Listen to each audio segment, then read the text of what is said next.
Hello there and welcome to our channel. A quiet place where curiosity slows down, where big questions are allowed to stretch out comfortably, and where science takes the long way around so your mind doesn't have to rush anywhere.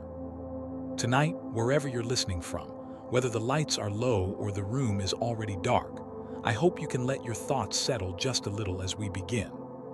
Tonight, we're going to explore an idea that doesn't shout for attention, but waits patiently beneath the surface of deep time. It is the thought that before our familiar history began, before the first cities we name in textbooks, before writing, before memory itself had anything to hold on to, there may have been another beginning. Not a mythological one filled with gods and thunder, but a quiet, earthly one shaped by stone, water, heat, and time. The idea is simple to state, but vast in its implications. What if the first civilization did not rise and fall within the world we recognize, but instead lived on a planet that was still whole? When all the continents were joined together as one enormous landmass, long before the Earth slowly began to tear itself apart. Before we wander too far into that possibility, take a moment to notice where you are right now. Maybe you are listening late at night, or very early in the morning, or somewhere in between where time feels a little blurry. What part of the world are you in as you hear these words? And what does the earth beneath you look like there? Solid ground feels permanent, dependable, unmoving. It is easy to forget that the place you're sitting or lying down was not always where it is now, and will not always remain there. If this gentle exploration feels calming or sparks a quiet sense of wonder, you're always welcome to like the video or subscribe.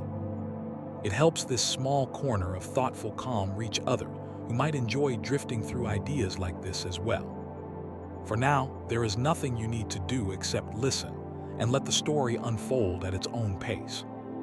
Imagine the Earth not as a globe of scattered continents separated by wide oceans, but as a single, sprawling world of land. No Atlantic Ocean, no Pacific, no Indian Ocean carving distance between shores. Instead, there is one immense supercontinent stretching from pole to pole, ringed by a vast global sea. This was Pangea, not a fantasy or a guess, but a well-supported chapter in Earth's history. Long before humans, before mammals, before dinosaurs even had their long reign, the continents were locked together like pieces of a puzzle that had not yet been pulled apart.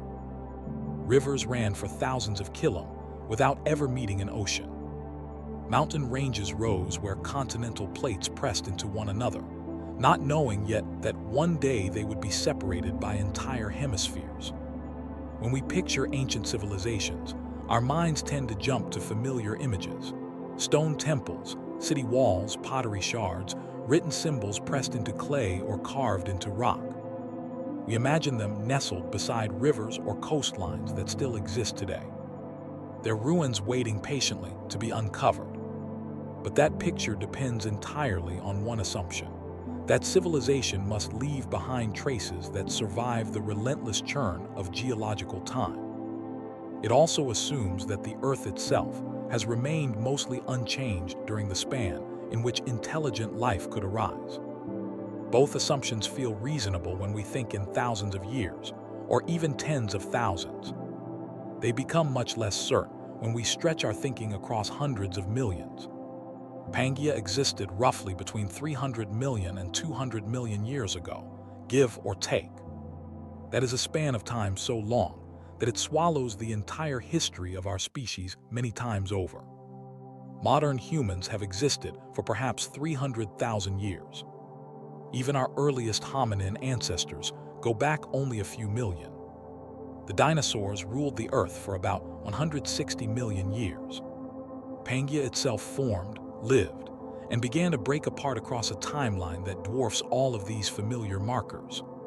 During that time, climates shifted dramatically. Ice ages came and went. Seas rose and fell. Entire lineages of life appeared, flourished, and vanished without leaving more than faint chemical signatures behind. It is within this immense stretch of deep time that a quiet question begins to take shape. Could complex intelligence have arisen earlier than we think, lived for a time, and then been erased so thoroughly by the Earth's own processes that almost nothing recognizable remains. Not erased by catastrophe alone, but by erosion, subduction, metamorphosis, and the slow recycling of crust back into the mantle. The Earth is not a museum that carefully preserves everything that happens on its surface. It is more like a restless workshop, constantly melting down its own creations to make something new. When continents collide, mountains rise. When continents pull apart, oceans are born.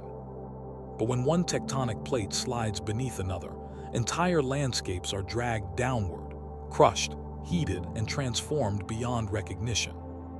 Any cities, roads, or structures built on those surfaces would not simply crumble into ruins. They would be ground into minerals, folded into rock layers, and eventually melted. Even the oceans are not safe archives. The seafloor is constantly renewed, with new crust forming at mid-ocean ridges and old crust sinking back into the Earth. The oldest ocean floor we know of today is less than 200 million years old. Anything older has already been recycled. So, if an early civilization had existed during the age of Pangea, its physical traces would face a nearly impossible challenge. They would need to survive hundreds of millions of years of tectonic movement, weathering, chemical alteration, and biological activity. Wood would rot, metals would corrode and disperse. Stone would fracture, dissolve, or be transformed under pressure and heat. Even if something endured for a time, it might end up buried kilom deep or pulverized into sediment indistinguishable from its surroundings.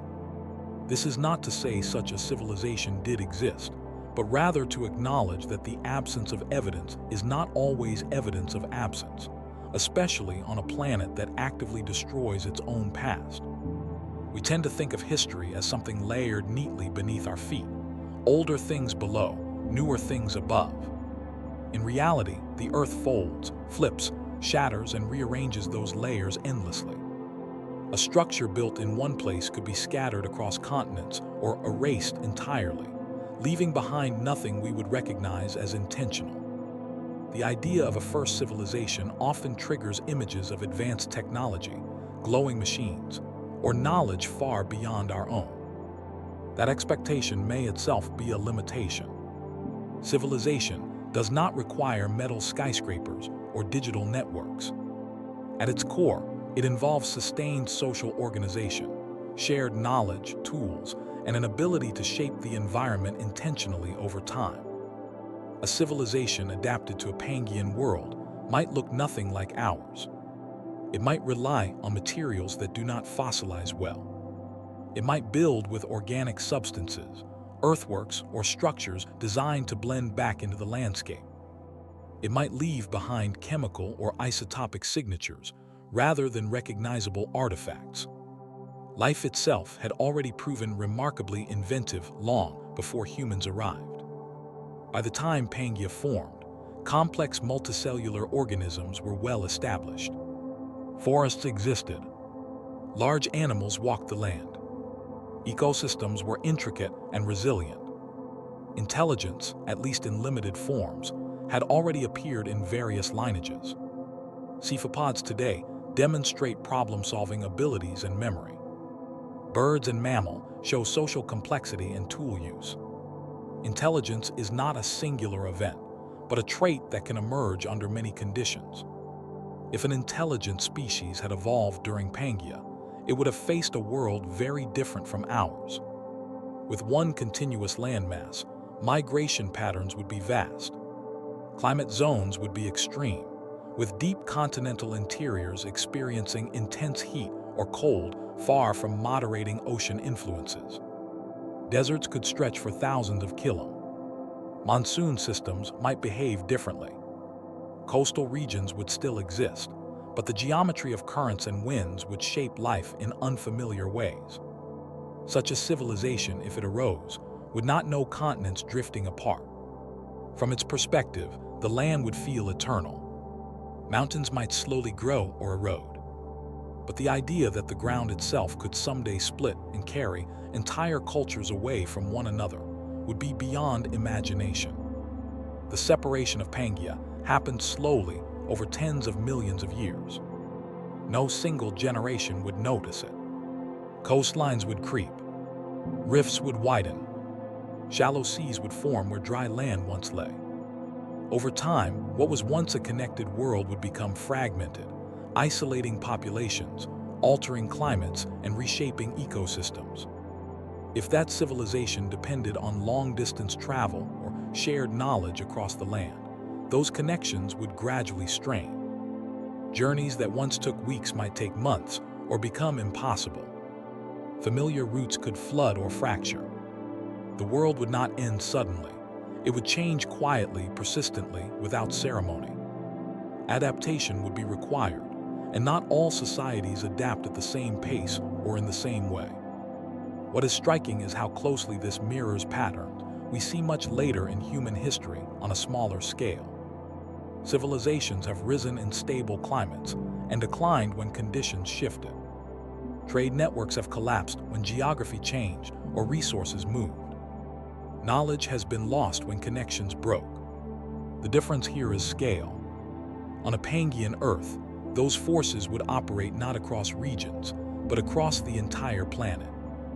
As the land split and oceans widened, populations could become isolated for millions of years.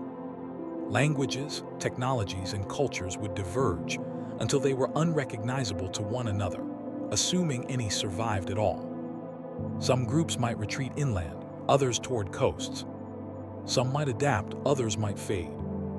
Over geological timescales, even survival does not guarantee remembrance. The fossil record already tells us that life has been reset many times. Mass extinctions have wiped out the majority of species on Earth in relatively short periods. The causes vary: volcanic eruptions, asteroid impacts, climate collapse, ocean anoxia. In the aftermath, life recovers, but it does not restore what was lost. It invents again. If an early civilization had existed, it would not need to be destroyed by a single dramatic event. It could simply be overtaken by environmental change, fragmented by continental drift, and eventually erased by the same processes that erase mountains. This brings us to a quiet but important realization. The Earth does not remember in the way we do. It records pressure, temperature, chemistry, and structure, but not intention. It does not label a stone as a tool or a wall as a home. Over enough time, all of it becomes rock again, folded back into the slow language of geology. What we call history survives only because it is recent. Deep time is not kind to memory. As we continue exploring this idea, it is worth keeping that scale in mind, not to inflate the mystery, but to ground it. The question is not whether such a civilization could hide from us intentionally. It is whether the Earth itself would allow us to find it at all. The surface, is temporary. The oceans you cross are temporary. Even the continents beneath your feet are passing through a phase. From here, we can begin to look more closely at what Pangea itself was like. Not as a diagram in a textbook, but as a living world with climates, ecosystems, and rhythms very different from our own. Understanding the landscape helps us understand what kinds of life could exist there, and what kinds of traces might vanish without a trace. The story does not end here, and it does not resolve into certainty. It simply moves forward, carried by the slow motion of the planet itself, as we follow it into the shape of a world that no longer exists but once did.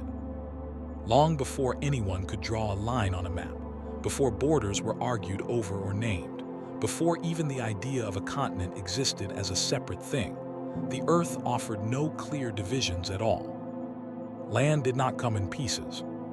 It arrived as one vast, uninterrupted expanse, stretching farther than any traveler could reasonably imagine crossing in a single lifetime. There were no edges in the familiar sense, no moments where the ground clearly stopped being one place and became another defined somewhere else. The world was continuous, and for anything living on it, that continuity would have shaped every decision, every movement, every way of thinking. To picture this properly, it helps to set aside modern instincts. Today, we're surrounded by boundaries that feel natural, even when we know they're artificial. Countries have borders. Regions have names. Continents are separated by oceans so wide that crossing them feels like a major event, even with modern technology. We grow up absorbing these divisions so thoroughly that it is difficult to imagine a world without them. Yet, for most of Earth's history, those divisions simply did not exist. There was no sense of Africa drifting away from South America. No idea of Eurasia or Australia or Antarctica as distinct destinations. There was only land stretching on and on, shaped by climate and terrain rather than by invisible lines. In such a world, movement would not be framed as migration between continents. It would simply be travel. Rivers would guide journeys instead of borders. Mountain ranges would be obstacles or landmarks, not political boundaries. Deserts would be regions to cross carefully, not edges of nations. The concept of being from somewhere else would be less about crossing a line and more about how far one had traveled, how the air smelled different, how the plants changed, how the animals behaved. Identity would be tied to ecosystems rather than territories. A continuous land mass changes how life spreads. When barriers are few, genes flow freely. Species expand their ranges, gradually following favorable conditions. Isolation, when it occurs, comes from climate, altitude, or distance rather than from oceans. This has consequences not only for biology, but for culture and knowledge as well. Ideas, tools, and practices would diffuse slowly but steadily across the land, carried by travelers, traders, or wanderers whose journeys might span generations rather than months. If an early civilization arose in such a setting, its sense of the world would be fundamentally different from ours. There would be no reason to imagine the planet as broken into large pieces, separated by impossible distances. The Earth would feel whole, even if it was vast beyond comprehension. Stories would not begin with across the sea, as something exotic and unreachable. Instead, the unknown would lie beyond the next mountain chain, across the next stretch of unfamiliar forest or arid plain. Without maps as we know them, knowledge of place would be embodied rather than abstract. Directions would be learned through experience, passed on through memory and narrative rather than symbols on paper. Landmarks would matter deeply. A particular bend in a river, a distinctive rock formation, a grove of unusual trees, these would anchor understanding. Over time, such knowledge could become extraordinarily detailed, even if it was never written down. Oral traditions, practical routes, seasonal movements, all of these could form a mental geography just as rich as any modern atlas. Borders do more than divide land. They divide responsibility, identity, and often memory. In their absence, the idea of ownership might look very different. Land could be shared, traversed, revisited over cycles of seasons rather than claimed permanently. This does not mean conflict would be absent. Resources would still be contested. Favorable regions would still attract competition, but the conflicts would be shaped by proximity and need, not by abstract claims over distant territory. Continents today act as evolutionary and cultural incubators precisely because they are isolated. Australia's wildlife evolved along a path unlike anywhere else because oceans cut it off. The Americas developed independently for millions of years. Africa's long continuity shaped the path of human evolution. In a Pangean world, those isolations would not exist, or would exist only in limited shifting forms. This could slow divergence in some ways, while accelerating complexity in others. Cultures might borrow freely, adapting ideas rather than reinventing them in isolation. At the same time, the sheer size of the landmass would introduce its own forms of separation. A journey from one side of Pangea to the other could take generations. Climate zones would vary dramatically. The interior of the supercontinent would be far from the moderating influence of oceans, leading to extreme seasonal swings. Summers could be brutally hot. Winters could be bitterly cold. Entire regions might be inhospitable for long stretches of the year. These conditions could create cultural islands not defined by water, but by heat, cold, or scarcity. This kind of separation is subtle. It does not announce itself with a coastline. It creeps in through habit and necessity. People settle where survival is easier. They avoid regions that demand too much. Over time, those choices create gaps in contact. Knowledge may stop flowing smoothly. Practices diverge. Dialects shift. What began as a single continuous cultural fabric could slowly fray into loosely connected threads. Now, imagine this process unfolding over millions of years, not thousands. Long before Pangea began to split, it was already dynamic. Plates pressed together, lifting mountains. Others sagged, creating basins. Sea levels rose and fell, flooding shallow areas and retreating again. The land was never static. It breathed on geological timescales, expanding and contracting, reshaping itself without regard for anything living upon it. In this context, the idea of a first civilization becomes less about monumental ruins and more about persistence. Could an intelligent species maintain continuity of knowledge across such immense spans of time and space? Could it adapt to shifting climates and landscapes without the anchors we rely on, like written records or stable coastlines? If it did, its achievements might not look like ours at all. They might be embedded in practices, in relationships with the environment, in ways of living that leave little behind once abandoned. We often equate civilization with permanence, stone buildings, cities that endure for centuries. But permanence is a fragile illusion on a restless planet. Even our most enduring structures are temporary on geological time scales. Given enough time, everything erodes. Mountains flatten. Seas swallow coastlines. The idea that civilization must announce itself loudly to be real is a bias shaped by our short perspective. A world without continents would also shape how time itself was experienced. Seasonal cycles would still exist, driven by the tilt of the Earth's axis. But regional patterns could be broader, less fragmented. Monsoon systems might stretch across enormous distances. Droughts could persist for thousands of kilometers. Abundance and scarcity would move like slow waves across the land. Planning for the future would require attention not just to local signs, but to distant changes carried by travelers and shifting ecosystems. In such a setting, long-distance awareness would matter. Even without maps, information could travel. Stories of changing condition far away might influence decisions locally.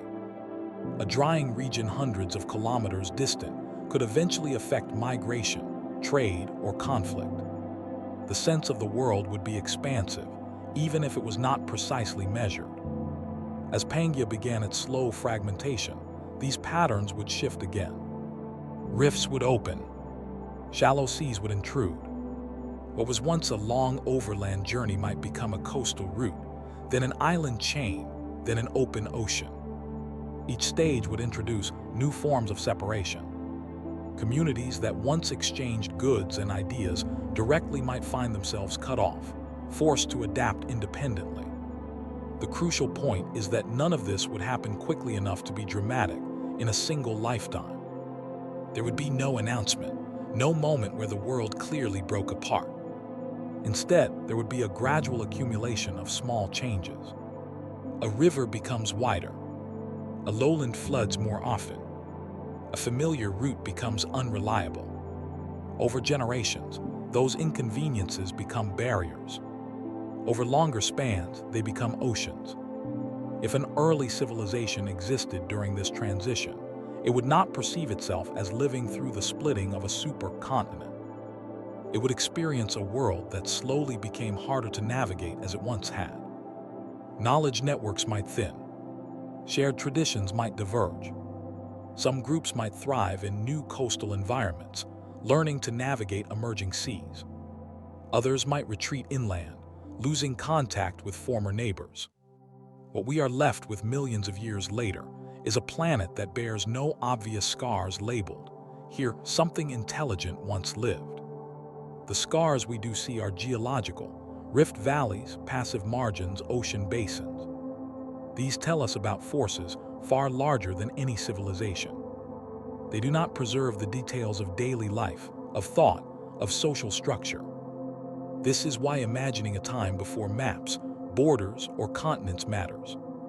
It reminds us that our way of dividing the world is recent, fragile, and deeply contingent on geography that itself is temporary. It opens the possibility that intelligent life could have organized itself around a very different sense of place, one that left few durable markers once the land itself changed shape. When Pangea is mentioned, it is often treated like a frozen diagram, a puzzle image shown in textbooks where the continents are neatly snapped together and labeled before being pulled apart again. That version is useful, but it is incomplete. Pangea was not a static slab of land waiting patiently for tectonic plates to do something interesting. It was a living landscape in constant motion, shaped by forces that operated slowly but relentlessly and experienced by every organism on it as weather, terrain, and survival. To understand what life could be like on such a world, it helps to imagine the planet not from space, but from ground level. Imagine standing somewhere deep in the interior of this immense landmass. The nearest coastline might be thousands of kilometers away. There is no salty breeze drifting inland, no moderating influence from large bodies of water. The sky above you behaves differently here. Clouds form less readily. Rain is less predictable. Seasons arrive with greater intensity. Summer heat lingers, building day after day, while winters bring cold that settles deeply into the soil and stone. This continental interior would have been a place of extremes. Modern continents already show this pattern on a smaller scale. Central Asia, for example, experiences some of the hottest summers and coldest winters on Earth because it lies far from oceanic influence. Now expand that effect across an entire supercontinent. Vast regions of Pangea would have been dominated by arid or semi-arid climates. Not because the planet was dry overall, but because moisture simply could not travel far enough inland to balance evaporation. Deserts on Pangea were not small patches between greener regions. They could stretch for immense distances shaped by global wind patterns that circled the supercontinent. These were not static deserts either. Over long periods, they expanded, contracted, and shifted position. As climate cycles changed, life adapted accordingly. Plants evolved to conserve water. Animals developed strategies to cope with heat and scarcity. Rivers became lifelines, carving narrow corridors of abundance through otherwise unforgiving terrain. Closer to the edges of Pangea, the world looked very different. Coastlines wrapped around the supercontinent like a single, nearly continuous ribbon. Shallow seas flooded low-lying areas, creating broad coastal plains, wetlands, and deltas. These regions were rich in nutrients, fed by sediments washed down from the interior. Life flourished here. Forests could thrive where rainfall was more regular. Marine ecosystems blended into terrestrial ones, creating zones of exceptional productivity. Importantly, these coastlines were not fixed. Sea levels rose and fell over geological time as ice formed and melted at the poles, and as tectonic forces reshaped the crust. A coastal settlement, if one existed, might find itself inland after thousands of years or submerged beneath shallow seas. Over much longer time scales, entire coastal regions could be lost to subduction or buried beneath layers of sediment. Mountains were another defining feature of Pangea as a living landscape. The formation of the supercontinent involved massive continental collisions, events that crumpled the crust and thrust up mountain ranges comparable to or larger than today's Himalayas. These mountains were not just scenery. They shaped climate by redirecting winds and creating rain shadows. One side of a range could be lush and wet, while the other remained dry and harsh. Over millions of years, these mountains eroded. Rivers carried their material away, grain by grain, feeding distant plains and seas. What began as towering peaks slowly softened into rolling highlands, then flattened into broad plateaus. Yet even as old mountains wore down, new ones rose elsewhere. Pangea was a place of constant geological renewal, even if no single generation could perceive it. This dynamic terrain meant that habitats were always changing. Forests expanded and retreated. Grasslands emerged where forests once stood. Wetlands dried up. New river systems formed as old ones were diverted by tectonic shifts or sediment buildup. Life responded not by remaining fixed, but by moving, adapting, or disappearing. If an intelligent civilization existed in such a setting, it would be shaped as much by these slow changes as by any internal developments. Long-term planning would be constrained by uncertainty. A river that sustained generations might gradually change course. A fertile plain could become less reliable as rainfall patterns shifted. Knowledge of the land would need to be flexible, updated continuously through experience rather than assumed to be permanent. This stands in contrast to how we often think of ancient civilizations anchored to stable features like the Nile or the Tigris and Euphrates. Even those rivers have shifted over time, but within limits small enough for written history to track. On Pangea, many environmental changes would unfold over spans far longer than any written record, assuming writing existed at all. Another important aspect of Pangea as a living landscape is its biological connectivity. With land bridges everywhere and no major ocean barriers, species could spread widely. This does not mean the planet was biologically uniform. Climate gradients still created distinct ecosystems. But it does mean that the potential for exchange was much greater than on today's fragmented continents. For an early civilization, this could have profound implications. Technologies, agricultural practices, or social structures might spread gradually across vast distances, adapted locally, but sharing a common ancestry. At the same time, the sheer scale of the landmass would slow communication. News might take generations to travel from one region to another, carried by chains of contact rather than direct exchange. This creates a world where continuity and fragmentation coexist. Everything is connected in principle, but not necessarily in practice. The land allows movement, but distance imposes limits. Climate allows growth, but variability introduces risk. Civilization, if it arose, would be both unified and diverse, coherent in some respects and wildly varied in others. It is also important to consider the role of fire in this landscape. Large, dry interiors combined with periodic lightning storms would make wildfires common. Fire shapes ecosystems profoundly. It clears old growth, releases nutrients, and creates opportunities for new species. Intelligent life would have to understand and manage fire not just as a tool, but as a recurring force of nature. Volcanism added another layer of dynamism. The assembly and breakup of Pangea were associated with extensive volcanic activity. Large igneous provinces released vast amounts of lava and gases over relatively short geological periods. These events could alter climate globally, causing warming, cooling, or acidification of oceans. Life endured these episodes, but not without disruption. From the perspective of a civilization living through such times, these changes might appear as periods of hardship without clear cause. Crops fail, weather patterns shift, ecosystems reorganize. Without an understanding of plate tectonics or atmospheric chemistry, explanations would likely be local, symbolic, or practical rather than global. Adaptation would come through trial, error, and memory passed down across generations. One of the most overlooked aspects of Pangea as a living landscape is time itself. Not clock time, but environmental time. Seasons would still cycle annually, but longer rhythms would be more subtle. Multi-century droughts, gradual cooling or warming trends, slow encroachment of deserts or forests. These patterns require long-term awareness to recognize, and even longer-term strategies to respond to. Human societies today struggle with changes that unfold over decades. On Pangea, the most significant transformations would unfold over thousands or millions of years, far beyond the intuitive grasp of any single individual.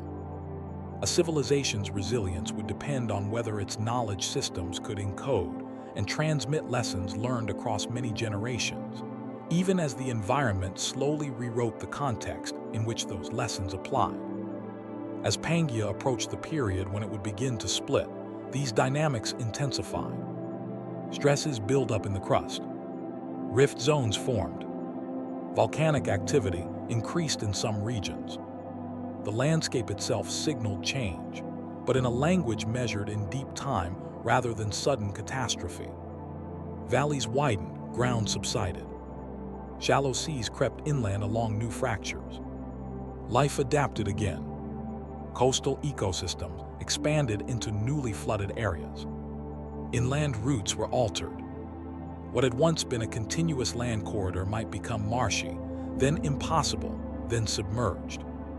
For any society relying on established pathways, this would be a slow but profound disruption. Seen this way, Pangea was not simply the backdrop for life. It was an active participant. It shaped evolution, constrained movement, redistributed resources, and ultimately dismantled the very continuity it had once provided. Any civilization emerging within it would be inseparable from these processes, rising not despite them, but through constant negotiation with them. This perspective helps explain why we should be cautious about expecting obvious remnants of such a civilization. The living landscape of Pangea did not preserve things gently, it recycled them. It ground them down, buried them, transformed them. What survives from that era does so largely by accident, locked into conditions that protected it from heat, pressure, and time. When people ask whether intelligence could have arisen earlier than we think, the question often hides another assumption beneath it. The assumption is that intelligence looks a certain way, behaves a certain way, and leaves behind a certain kind of evidence. Usually, that evidence is imagined as tools, structures, symbols, or machines that resemble our own. But intelligence itself is not a single invention, nor is it tied to one particular biological form. It is a strategy, one of many that life experiments with when conditions allow it. On Earth, intelligence has emerged multiple times in different branches of life. It did not wait patiently for humans to arrive. Long before our species appeared, evolution was already testing ways to sense, remember, predict, and respond to the environment with increasing flexibility. Brains did not arrive fully formed. They grew slowly, incrementally, shaped by survival pressures that rewarded anticipation and learning. Even today, intelligence does not belong exclusively to animals with large brains or familiar faces. Octopuses solve puzzles, recognize individuals, and plan escapes despite being separated from us by hundreds of millions of years of evolution. Birds demonstrate memory, problem-solving, and even basic tool construction. Mammals exhibit social intelligence, emotional awareness, and long-term planning. None of these lineages inherited intelligence from a single ancestor. They arrived at it independently, shaped by their own ecological challenges. This matters because it suggests that intelligence is not a rare fluke, but a recurring outcome when certain conditions align. Those conditions include environmental complexity, long lifespans, flexible bodies or manipulators, and selective pressure favoring learning over rigid instinct. Pangea, as a living and changing world, provided many such conditions across vast stretches of time. The fossil record shows that complex nervous systems existed far earlier than most people realize. By the time Pangea formed, animals with centralized brains had already evolved.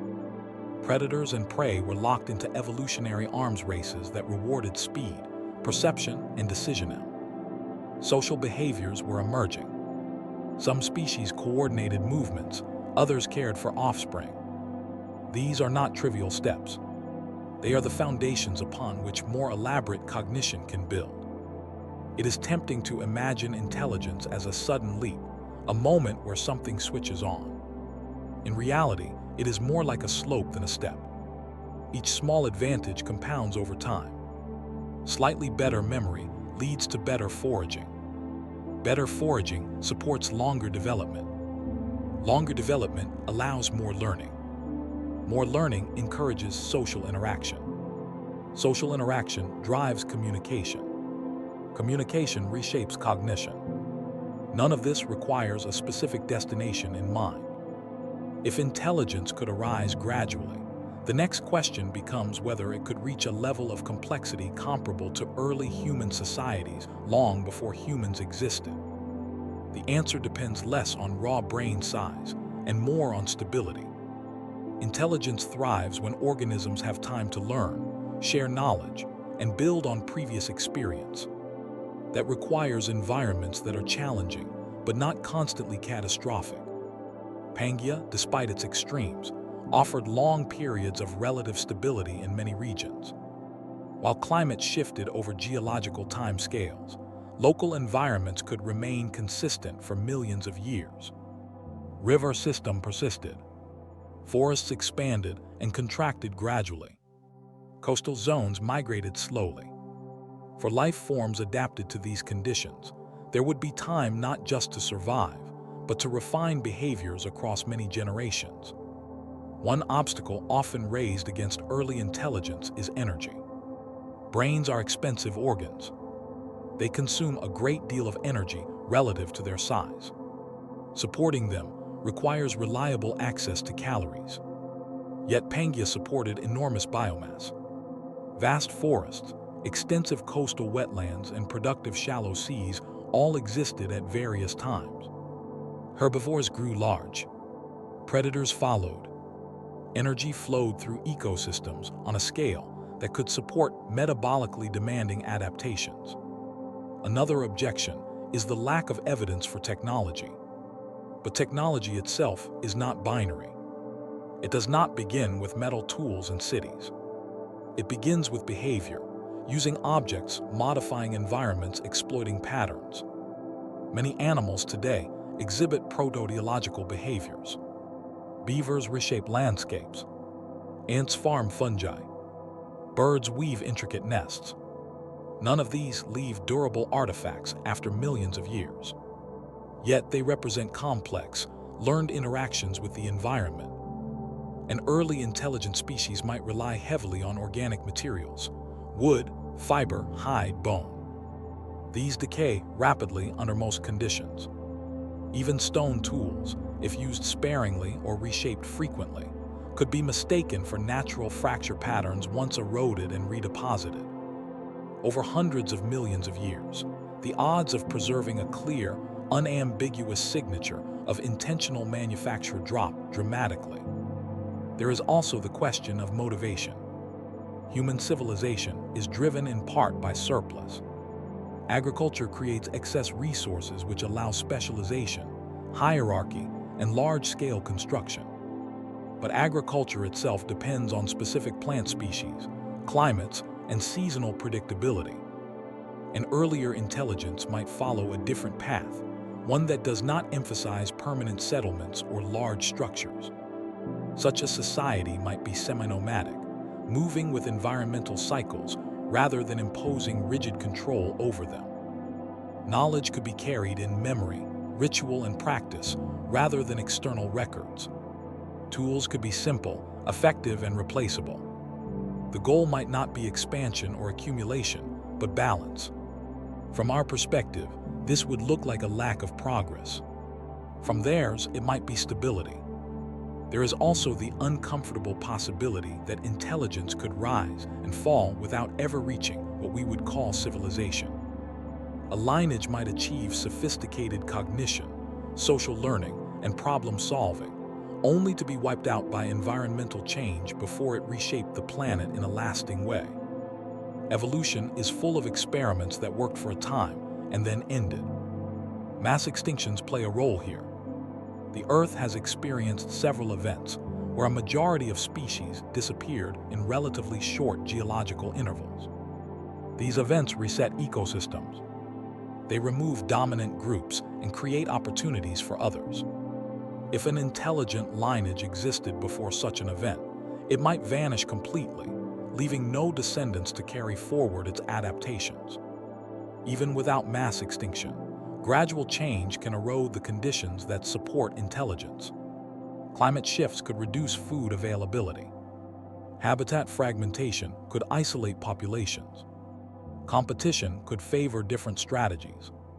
Intelligence is not always the winning move.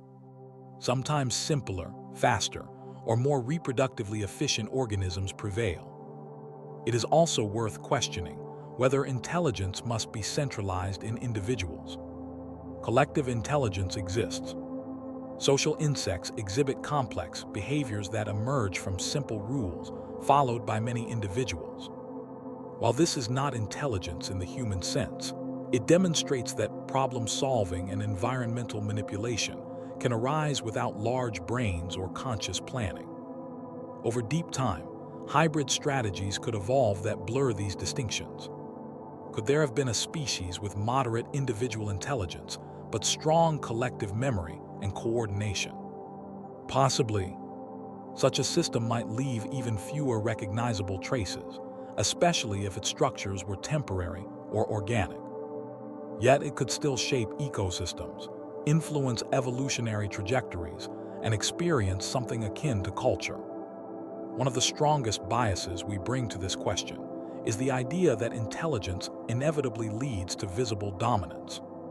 Humans dominate because our particular combination of cognition, social structure, and technology happen to align in a way that scaled rapidly. That does not mean every intelligent species would follow the same path. Some might avoid overexploitation. Others might lack the social pressures that drive expansion. Some might even self-limit intentionally or otherwise. Time itself complicates the picture. Millions of years offer plenty of opportunity for intelligence to arise, but they also guarantee profound change. Even if an early civilization lasted 1,000,000 years, an extraordinary span by human standards, it would still be a brief flicker in geological terms. After its disappearance, the Earth would continue to work, erasing surfaces, burying evidence, rearranging continents. When we search for intelligence in the past, we tend to look for ourselves. We look for symmetry, for regularity, for artifacts that fit our expectations. But an earlier intelligence might be genuinely alien, not because it came from elsewhere, but because it evolved under conditions we have never experienced. Its priorities, technologies, and expressions of knowledge could fall outside our conceptual categories. This does not mean we should accept speculation without restraint. Science relies on evidence, and extraordinary claims require strong support. But it does mean we should be careful about assuming that the absence of familiar evidence rules out unfamiliar possibilities.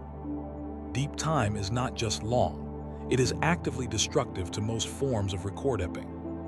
Geology preserves some things very well, but only under specific circumstances: rapid burial, low oxygen, minimal disturbance. Even then, what is preserved is biased toward hard parts, simple shapes, and chemical signatures that resist alteration. Soft tissues, behavior, and social structures vanish almost entirely. So when we ask whether intelligence could have arisen earlier, the honest answer is not that it did or did not, but that the Earth's history allows for the possibility in ways that are often underestimated. Life has been complex for a very long time. Nervous systems have been experimenting with perception and decision, making for hundreds of millions of years. Environments have offered both challenge and opportunity across that same span. The question then shifts from whether it could happen to whether we would recognize it if it had. Recognition depends on assumptions. It depends on what we expect intelligence to leave behind. If those expectations are too narrow, we may be overlooking entire categories of past experience. As the continent slowly began to part, the pressures on any existing intelligent systems would increase. Connectivity would decline, environments would shift, isolation would intensify. Whether intelligence survived that transition, transformed itself, or disappeared entirely is something the Earth does not narrate explicitly. It simply continues. When we picture civilization, most of us reach for the same mental images without even realizing it. Dense cities, permanent buildings, written records, clear hierarchies, agriculture supporting large populations, tools that grow steadily more complex and durable over time.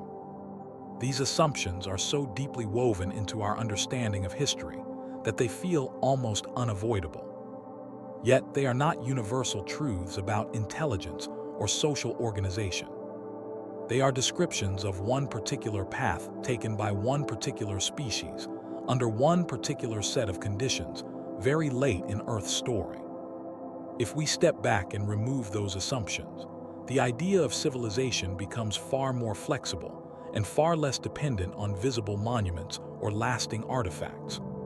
Civilization, at its most basic level, is not about stone or metal. It is about coordination. It is about shared knowledge persisting beyond a single lifetime. It is about systems of behavior that allow a group to survive, adapt, and transmit understanding across generations. Everything else is optional. On a Pangean Earth, without continents to divide the world and without stable coastlines or predictable long-term geography, permanence would be a risky strategy. Building structures meant to last centuries might offer little advantage if the land itself is slowly shifting. Rivers change course and climates drift over long spans.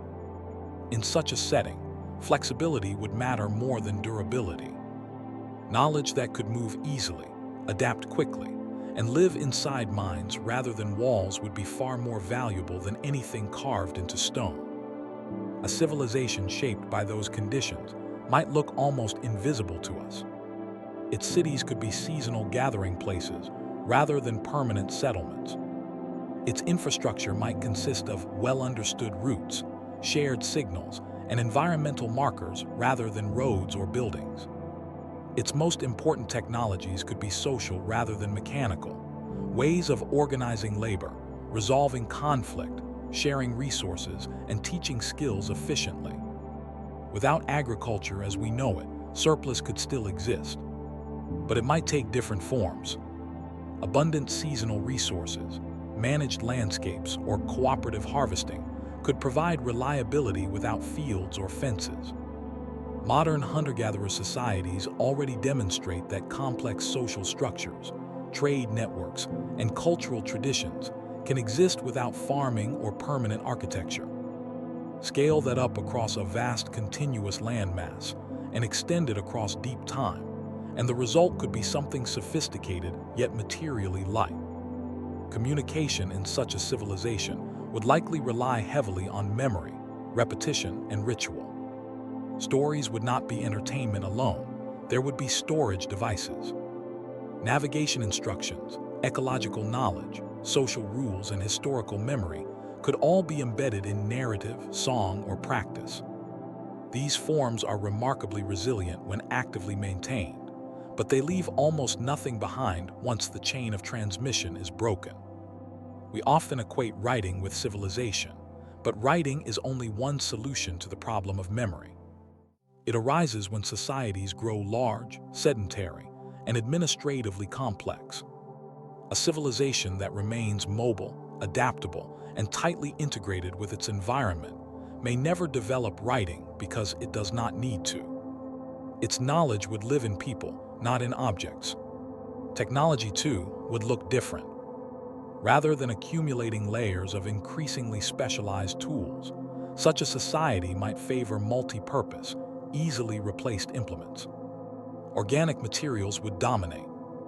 Wood, fiber, plant resins, bone, and hide offer immense versatility, but they degrade quickly.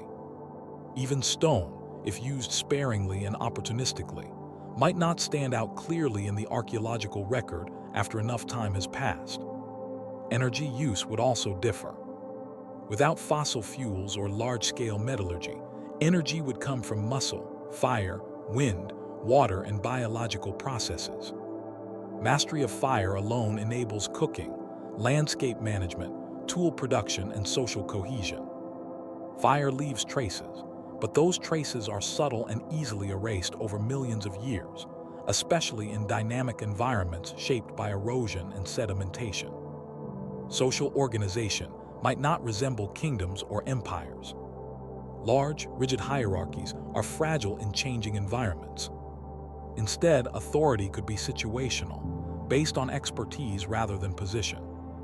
Leadership might shift depending on context: hunting, navigation, conflict resolution, or environmental knowledge.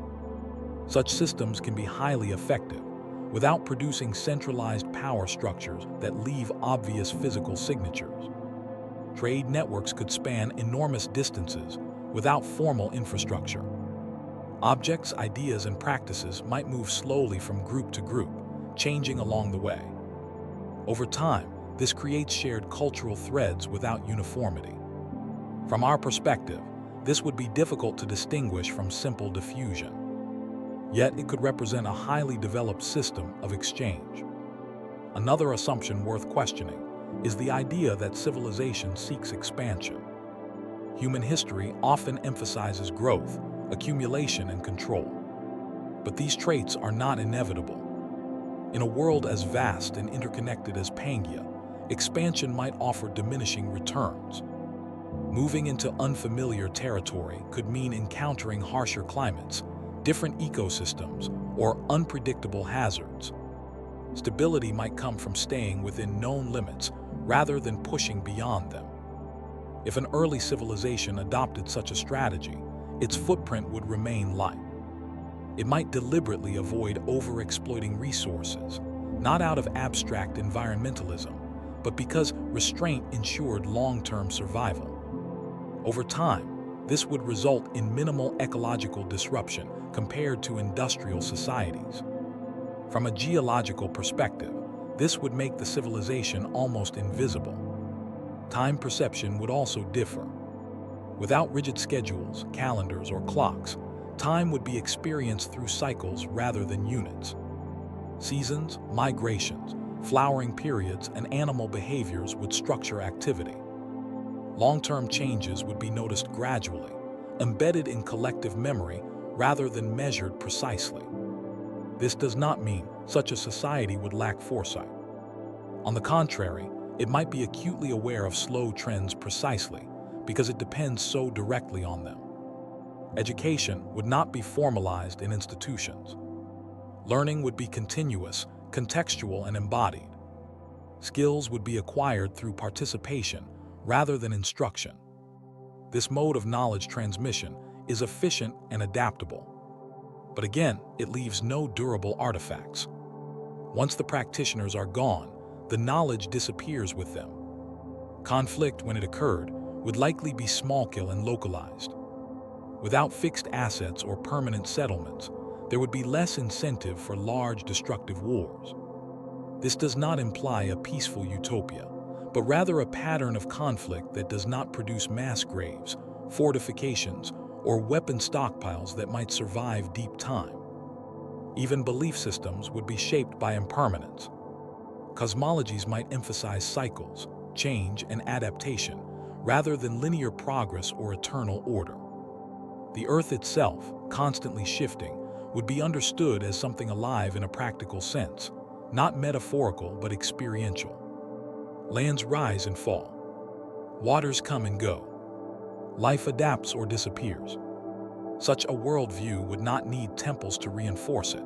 It would be confirmed daily by observation. One of the most challenging ideas to accept is that a civilization could be advanced without being extractive. Modern progress is closely tied to altering the environment at large scales. Roads, mines, dams, cities, and waste products leave unmistakable marks. But intelligence does not require domination. It requires understanding. A civilization that prioritizes understanding over control might intentionally avoid actions that leave long-lasting scars, especially if those scars threaten future survival. This reframes the absence of evidence in an important way. Instead of asking why we have not found ruins, We might ask why we expect ruins to exist at all. Ruins are byproducts of particular choices. Different choices produce different legacies. It is also possible that such a civilization would leave traces we do not yet know how to interpret. Subtle alterations to ecosystems, patterns of species distribution influenced by intentional movement, genetic signatures of selective breeding that predate known agricultural timelines, chemical anomalies in sediments that suggest controlled fire use over long periods. These signals are difficult to distinguish from natural processes, especially when filtered through hundreds of millions of years of change. Modern archaeology is tuned to relatively recent time scales. It excels at finding stone tools tens of thousands of years old or structures thousands of years old. It is far less effective at detecting behavioral complexity in deep time, especially when that behavior does not rely on durable materials. If civilization without our assumptions existed, it would challenge not just our understanding of the past, but our definition of progress. It would suggest that intelligence can choose paths other than accumulation and permanence. It would imply that survival over deep time may favor adaptability and restraint over expansion and monument building. As the continents began to separate, such a civilization would face new pressures. Roots would break, contacts would weaken, environmental zones would fragment. Some groups might adapt to emerging coastlines, others might remain inland. Over time, shared knowledge could diverge until it was no longer shared at all. What began as a coherent system could dissolve into isolated traditions, then fade entirely as conditions changed. From our vantage point millions of years later, we would see none of this directly. We would see continents drifting apart. We would see fossils of plants and animals. We would see chemical signatures of ancient climates. The social complexity, the decision-making, the understanding that once guided lives across a unified world would be gone without a trace. Thinking this way does not require believing that such a civilization definitely existed. It requires only acknowledging that our criteria for recognizing civilization are narrow, shaped by our own experience rather than by the full range of possibilities life might explore. When those criteria are loosened, the deep past becomes less empty, not because we fill it with fantasies, but because we recognize how little we can reasonably expect to find. When people imagine clues to an ancient civilization, they often picture something obvious waiting to be uncovered: a carved wall, a buried city, a tool so clearly shaped that no natural process could explain it away. This expectation makes sense when dealing with recent history, where time has not yet had the chance to grind everything down. But once we move into the depths of geological time, the idea of clear, unmistakable evidence becomes unrealistic. What remains from those eras is not a record carefully kept, but a patchwork of survivors, fragments, and absences. The clues, if they exist at all, are quiet, indirect, and easy to overlook. Stone is often treated as the most reliable witness of the past. Rocks endure when almost everything else disappears. Yet even stone is not permanent. It fractures, dissolves, recrystallizes, and melts. Over millions of years, it is folded deep into the earth, transformed by pressure and heat, and returned to the surface in altered forms. Any structure built of stone during the time of Pangea would face these forces repeatedly. Even mountains, which seem immovable to us, are temporary features on geological time scales. If entire mountain ranges can vanish, there is little reason to expect smaller constructions to remain recognizable. That does not mean stone holds no information. It simply means the information is encoded differently. Instead of shapes and surfaces, it preserves chemistry, layering, and stress patterns. These are read not with the naked eye, but with instruments and context. Subtle anomalies in rock formations can indicate past conditions that were unusual. Rapid deposition where slow accumulation is expected. Repeated disturbance in layers that should be stable. Materials appearing together that normally do not form in the same environments. None of these scream civilization, but they hint that something interrupted the natural rhythm. Fossils present a similar challenge. Fossilization is rare. Most organisms never fossilize at all. Soft-bodied creatures vanish almost completely from the record. Even among those with hard parts, only a tiny fraction are preserved, and an even smaller fraction are found. The fossil record is, therefore, not a complete archive of life, but a biased sampling shaped by chance. We see what had bones, shells, or durable structures, and what happened to die in the right place under the right conditions. If an early civilization relied heavily on organic materials, as discussed before, its members would leave few direct traces. Their bodies might fossilize under rare circumstances, but distinguishing them from other animals would require clear anatomical markers. Intelligence itself does not fossilize. Behavior does not fossilize. Social organization does not fossilize. At best, we might see indirect signs, patterns that suggest something more than instinctual activity. For example, controlled use of fire leaves traces in the fossil record. But these traces are subtle. Charcoal layers can indicate burning, but distinguishing natural wildfires from intentional repeated fire use over long periods is difficult. Over millions of years, charcoal can be eroded, redeposited, or chemically altered. Even if a pattern existed, it might blend into the background noise of a world where fire was already a natural force. Tool use is another potential clue, but again, the signal fades quickly with time. Stone tools from early humans are identifiable because they show repeated intentional flacking patterns and are preserved in relatively young sediments. Push those same tools back hundreds of millions of years, subject them to tectonic movement, erosion, and redeposition, and those patterns blur. Edges wear down. Context is lost. What was once a tool becomes just another oddly shaped rock in a chaotic deposit. Then there are gaps. Absences in the record are often dismissed as lack of data, but sometimes they are data. Sudden changes in species distribution, unexpected disappearances not clearly tied to climate or volcanic activity, ecosystems that reorganize without an obvious trigger. These gaps invite explanation, though they do not provide it outright. Consider how human activity appears in the geological record today. We leave behind plastics, altered sedimentation patterns, unusual chemical signatures, and rapid changes in species abundance. But even these signals, dramatic as they are now, would fade over millions of years. Plastics would break down. Cities would erode. Chemical anomalies would diffuse. Eventually, future geologists might detect only a brief, puzzling layer of disruption. If that scale that backward to a civilization that was less extractive, less industrial, and more integrated with its environment, its signature would be correspondingly fainter. It might show up as a slightly accelerated spread of certain species, perhaps moved intentionally. It might appear as repeated landscape modification that mimics natural processes closely enough to be misattributed. It might leave behind nothing more than statistical oddities that only become noticeable when large data sets are compared. Another quiet clue lies in mineral deposits. Certain minerals form only under specific conditions. If those conditions appear out of place, they raise questions.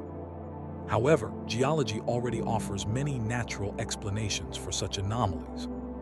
High heat, unusual pressure, chemical reactions driven by volcanic activity, or rare environmental circumstances can all produce unexpected results. Introducing intelligence as an explanation requires ruling out all of these possibilities, a standard that is difficult to meet, even for far more recent events. The same applies to isotopic signatures. Isotopes can reveal information about past temperatures, atmospheric composition, and biological activity. Shifts in these signatures can indicate changes in how carbon, oxygen, or nitrogen moved through the environment.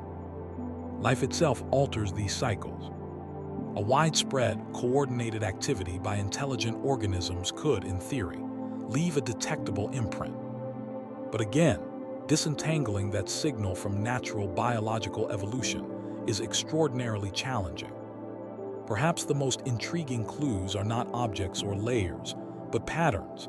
Patterns in extinction and survival, patterns in evolutionary bursts, patterns in how quickly ecosystems recover after disruption. Intelligence, if it reached a certain threshold, could influence these patterns without leaving obvious physical traces. Selective pressures might change subtly. Certain species might persist longer than expected. Others might spread unusually quickly. Yet pattern recognition depends heavily on interpretation. With enough data, almost any pattern can be explained in multiple ways. Without a clear causal mechanism, intelligence becomes just one hypothesis among many, and often not the most parsimonious one.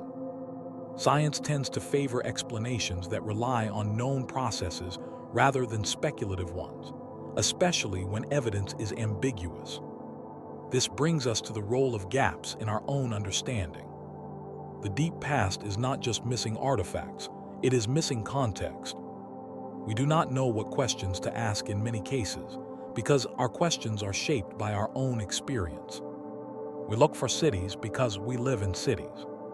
We look for tools because we use tools in certain ways. We look for writing because writing matters to us. An early civilization might prioritize things we do not measure. Even intelligence itself may not present in ways we would recognize as such. Decision-making distributed across groups, long-term environmental management embedded in cultural norms, communication systems based on sound, gesture, or chemical signals that leave no trace. These are not science fiction concepts. They exist in various forms among modern organisms. Scaled up and refined over millions of years, they could support complex societies without obvious material output. One of the quietest clues is simply the longevity of life on Earth. Complex life has existed for over 500 million years. That is a long time for evolution to explore possibilities. Humans often feel like the inevitable result of that process, but evolution has no foresight. It tries many paths. Most end. Some persist for astonishing lengths of time, without ever leading to industrial civilization. If intelligence arose earlier and then vanished, its disappearance would not require a dramatic marker, no singular layer announcing its end. It could fade as conditions changed, as connectivity was lost, as environments shifted beyond its adaptive range. From the perspective of the fossil record, this would look like normal turnover, not a mystery demanding explanation. This is uncomfortable because it suggests limits to what we can know. Science thrives on evidence, and rightly so. But the Earth's memory is selective, and deep time is an aggressive editor. Entire chapters of the planet's story may be reduced to footnotes or erased entirely, not because they were unimportant, but because the medium could not preserve them. Acknowledging this does not weaken science. It strengthens it by clarifying its boundaries. It reminds us that certainty decreases as we move further back. Not because the past becomes more chaotic, but because the signals grow quieter. Listening for those signals requires humility as much as ingenuity. As research methods improve, new types of clues may emerge. Statistical analyses of large-scale geological data, improved models of ancient ecosystems, better understanding of how intelligent behavior might influence environments without dominating them. These approaches may not reveal a lost civilization outright, but they can refine our sense of what is plausible. For now, the quiet clues remain just that, quiet. They sit in stone that has been folded and refolded, in fossils that represent a fraction of what once lived, in gaps where something might have been or might not.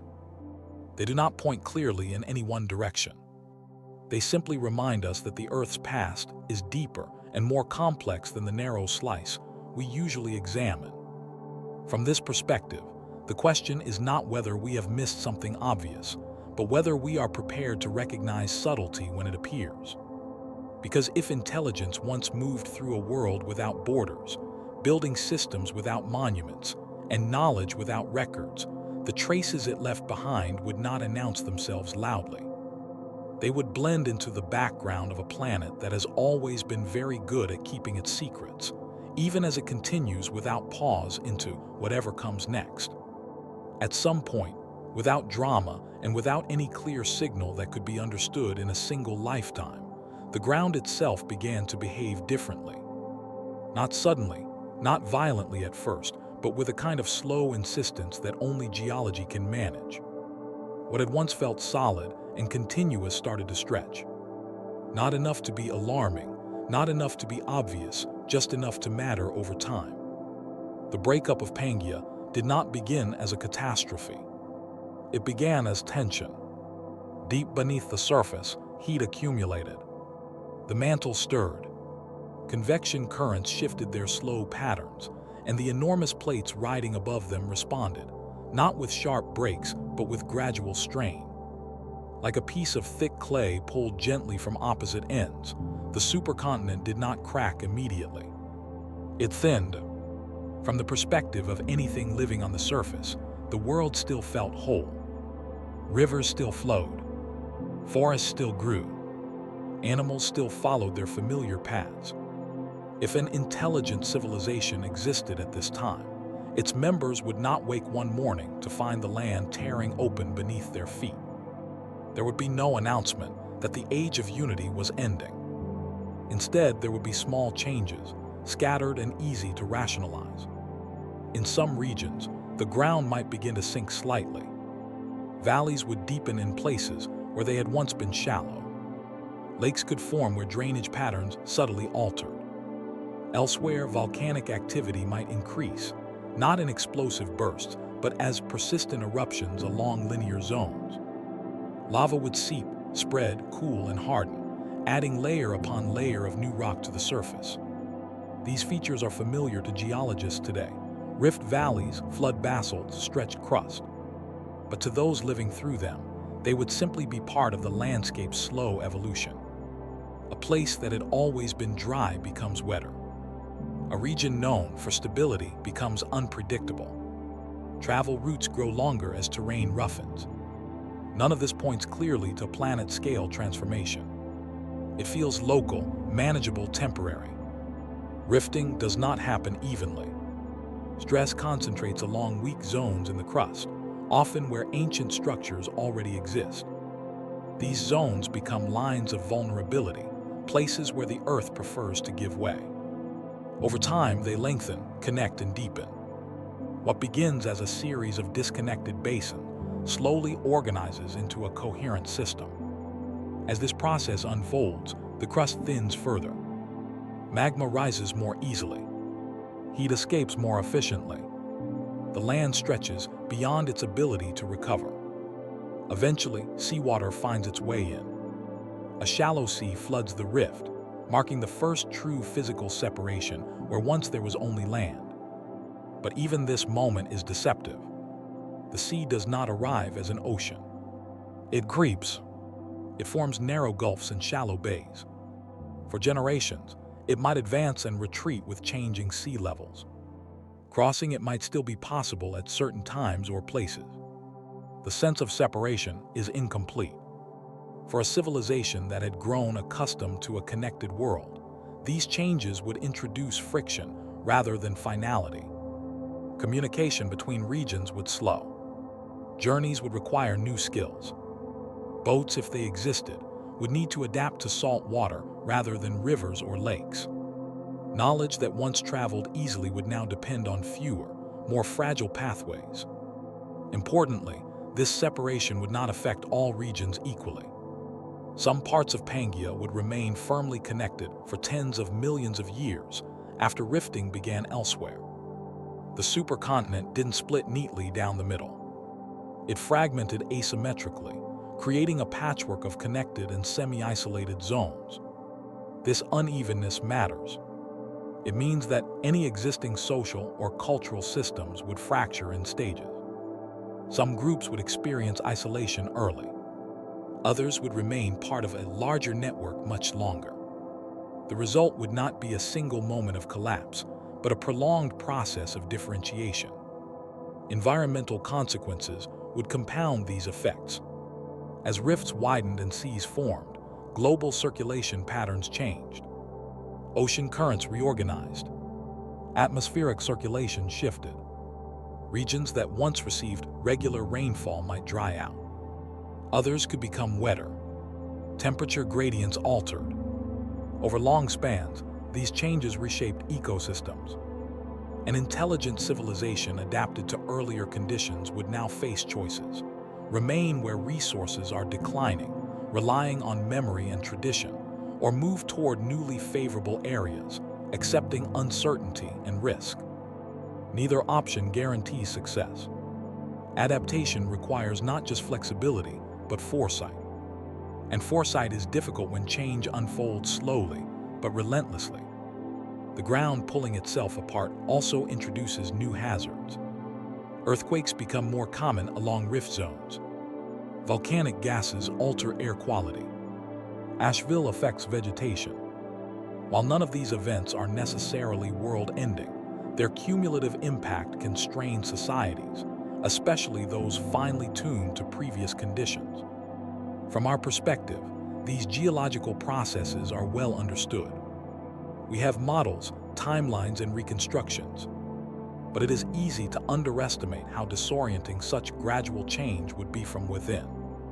Humans today struggle to respond to climate shift occurring over decades. A civilization without modern measurement tools, facing changes over centuries or millennia, would experience them as persistent background instability rather than a clear trend. As connections weaken, cultural divergence accelerates. Shared practices adapt to local conditions. Language shifts. Techniques evolve independently. Even if a common origin remains in collective memory, practical differences grow. What works in one region no longer works in another. Over time, mutual understanding erodes. This is not necessarily a failure of intelligence. It is a consequence of scale. Large connected systems require maintenance. They rely on regular exchange, shared reference points, and synchronized knowledge. When geography undermines those mechanisms, fragmentation becomes the default outcome. The breaking of Pangea also alters the biological context in which civilization exists. As land masses separate, species distributions change. Some populations become isolated and diverge evolutionarily. Others migrate along new coastlines. Food webs reorganize. Resources that were once predictable become variable. For any society dependent on the environment, these changes demand continual adjustment. Strategies that once ensured stability may become liabilities. Practices embedded in tradition might resist change until adaptation becomes urgent, perhaps too late. From the geological record, we know that the breakup of Pangea coincided with significant biological turnover. While not as dramatic as some mass extinctions, this period saw shifts in dominant species and the emergence of new lineages. Environmental stress favors adaptability. It also eliminates those unable to respond. If an early civilization existed, it would be subject to the same pressures. Intelligence does not grant immunity to environmental change. It only provides tools to respond.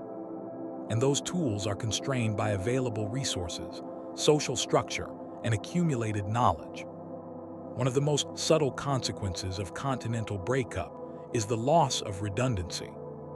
In a connected world, failure in one region can be compensated by support from another. Resources can be shared. Knowledge can be redistributed. When connections break, local failures become more dangerous. A drought, disease, or ecological collapse that might once have been survivable becomes catastrophic in isolation. Over long spans, this leads to attrition. Some groups adapt successfully, others dwindle. Some disappear entirely. From the outside, this looks like normal population turnover. From within, It feels like the slow narrowing of options. The Earth, meanwhile, continues its work without pause. Rifts widen into oceans. New crust forms at spreading centers. Old crust sinks elsewhere. The planet moves on to a new configuration, indifferent to what once depended on the old one. What remains from this process millions of years later is a transformed world. Separate continents, distinct ecosystems, new evolutionary trajectories. The unity of Pangea becomes a reconstruction inferred from matching coastline and shared rock formations. Any civilization that arose during the Age of Unity would now be scattered across fragments of that world, if it survived at all. Its story would not be written in ruins, but dissolved into geology. Its end would not be marked by a line in stone, but by gradual disconnection, adaptation, and loss. This way of ending is quiet. It does not resemble the dramatic collapses we imagine when thinking about civilizations. There is no single cause, no final battle, no clear moment of disappearance. There is only change accumulating until the system that once worked no longer functions as a whole. Understanding this helps reframe the question of disappearance. It suggests that civilizations can fade not because they fail, but because the context that supported them no longer exists. The ground does not need to open dramatically. It only needs to keep moving patiently until the world becomes something else entirely. To live in a world that is slowly tearing itself apart is to inhabit a reality where nothing feels urgent, yet nothing truly stays the same. The change does not announce itself with a single moment of disaster. There is no day that becomes legend as the beginning of the end. Instead, there is a long stretch of ordinary life threaded through with small disruptions that seem manageable on their own, but which quietly accumulate until the shape of the world is no longer what it once was. For those living on Pangea as it began to separate, daily existence would still revolve around familiar needs: finding food, maintaining shelter, raising offspring, sharing knowledge. The sun would rise and set as it always had. Seasons would still follow their cycles. Animals would migrate. Plants would bloom and wither. On the scale of a human lifetime, or even many lifetimes, the Earth would appear mostly stable. That illusion of stability is precisely what makes slow planetary change so powerful. At first, the signs would be local. A river behaves differently than it used to. Floods become more frequent in one region, while another begins to dry out. The ground trembles now and then, not violently, but enough to be noticed and discussed. Volcanic vents appear where none were. Some areas become difficult to traverse, while others open up in new ways. Each of these changes can be explained without invoking a global transformation. People are very good at normalizing gradual change. Communities would adapt in practical ways. Paths are rerouted. Seasonal movements are adjusted. Knowledge is updated. Oral histories begin to include references to places that used to be different. Elders speak of landscapes remembered from youth that no longer exist in the same form. None of this feels apocalyptic. It feels like adaptation, the same process that life has always relied on. Yet beneath these adjustments, something more profound is happening. The connective tissue of the world is weakening. Routes that once linked distant regions become longer, more hazardous or less reliable. Journeys that once took weeks now take months, or cannot be completed at all at certain times of year. Communication slows not because people forget how to speak to one another, but because the physical act of reaching one another becomes harder. For any civilization, connection is not a luxury. It is a stabilizing force. Shared knowledge prevents local failures from becoming permanent losses. Techniques refined in one region can spread to others. Social bonds across distance reduce the impact of local disasters. When those connections thin, societies become more vulnerable, even if they remain intelligent and adaptable. Living through this thinning would feel subtle at first. Fewer visitors arrive from distant regions. News takes longer to reach familiar places. Customs begin to diverge slightly. Words change meaning. Practices that were once shared become localized. None of this is inherently negative. Diversity increases. Local solutions flourish. But something is lost as well, the sense of belonging to a single continuous world. Environmental changes would reinforce this fragmentation. As rifts widen and seas intrude, weather patterns shift. Regions that once shared similar climates begin to diverge. Rainfall increases in some areas while decreasing in others. Temperatures fluctuate in new ways. Ecosystems reorganize, favoring different species. Food sources change, sometimes unpredictably. For people living through this, the challenge is not just physical but cognitive. Humans and other intelligent beings are excellent at responding to immediate threats, but less adept at perceiving slow directional change. When conditions worsen gradually, it is easy to believe that the next season will return to normal, that a familiar balance will reassert itself. Hope becomes a coping strategy, but also a trap. Adaptation requires recognizing when old assumptions no longer hold. Agricultural practices, if they exist, might fail as climate shifts. Foraging routes could become unreliable. Water sources might disappear or become saline. These changes force difficult decisions: stay and adjust or move and risk the unknown. Each choice carries costs, and neither guarantees success. Mobility, which may have been an advantage in a unified world, becomes more complex as geography fragments. Crossing newly formed seas requires new technologies, new skills, and new risks. Boats, if developed, must contend with tides, storms, and navigation without familiar landmarks. Not all communities will make this transition successfully. Those that do may become coastal specialists, while others retreat inland and lose contact entirely. Psychologically, living through such a transition would reshape how people think about place.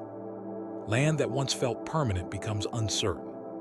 Sacred sites may be submerged or cut off. Ancestral roots disappear. Identity tied to specific landscapes must be renegotiated. This can be destabilizing, especially for cultures that ground meaning and continuity. At the same time, new opportunities emerge. Coastlines create rich ecological zones. Shallow seas teem with life. New resources become available. Societies that adapt quickly may thrive in these environments, developing new skills and knowledge. Change is not uniformly destructive. It redistributes advantage, often unpredictably.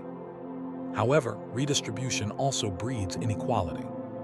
Regions favored by new conditions gain resilience, while others become marginal. Support from distant allies is no longer assured. Local failures become more consequential.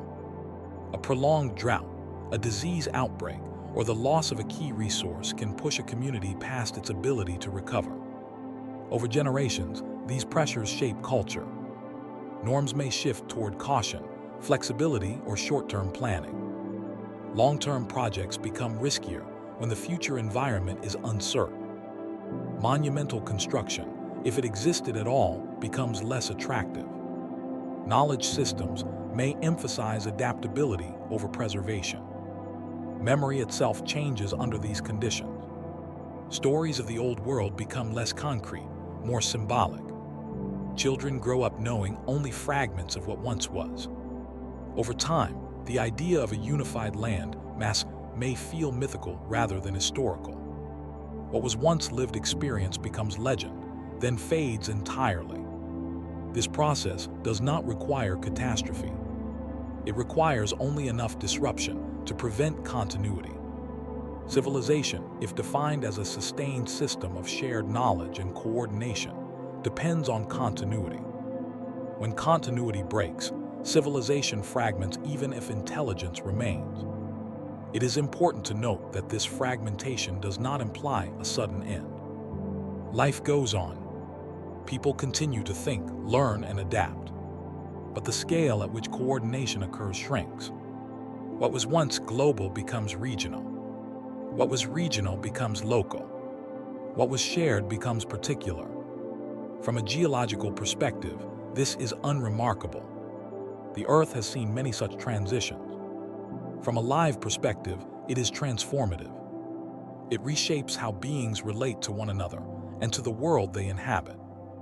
As oceans widen and continents drift farther apart, isolation deepens, evolutionary divergence accelerates, not just biologically, but culturally. Practices that work in one environment fail in another. Over time, even the possibility of reconnection diminishes. The distances become too great. The knowledge required to cross them is lost or never developed. What remains are pockets of adaptation, each tuned to its local conditions, each carrying a fragment of what once was a larger system. From the outside, millions of years later, this looks like ordinary turnover. Species appear and disappear. Ecosystems shift. Continents separate. There is no obvious marker of a civilization that lived through the transition. This is perhaps the most unsettling aspect of slow planetary change.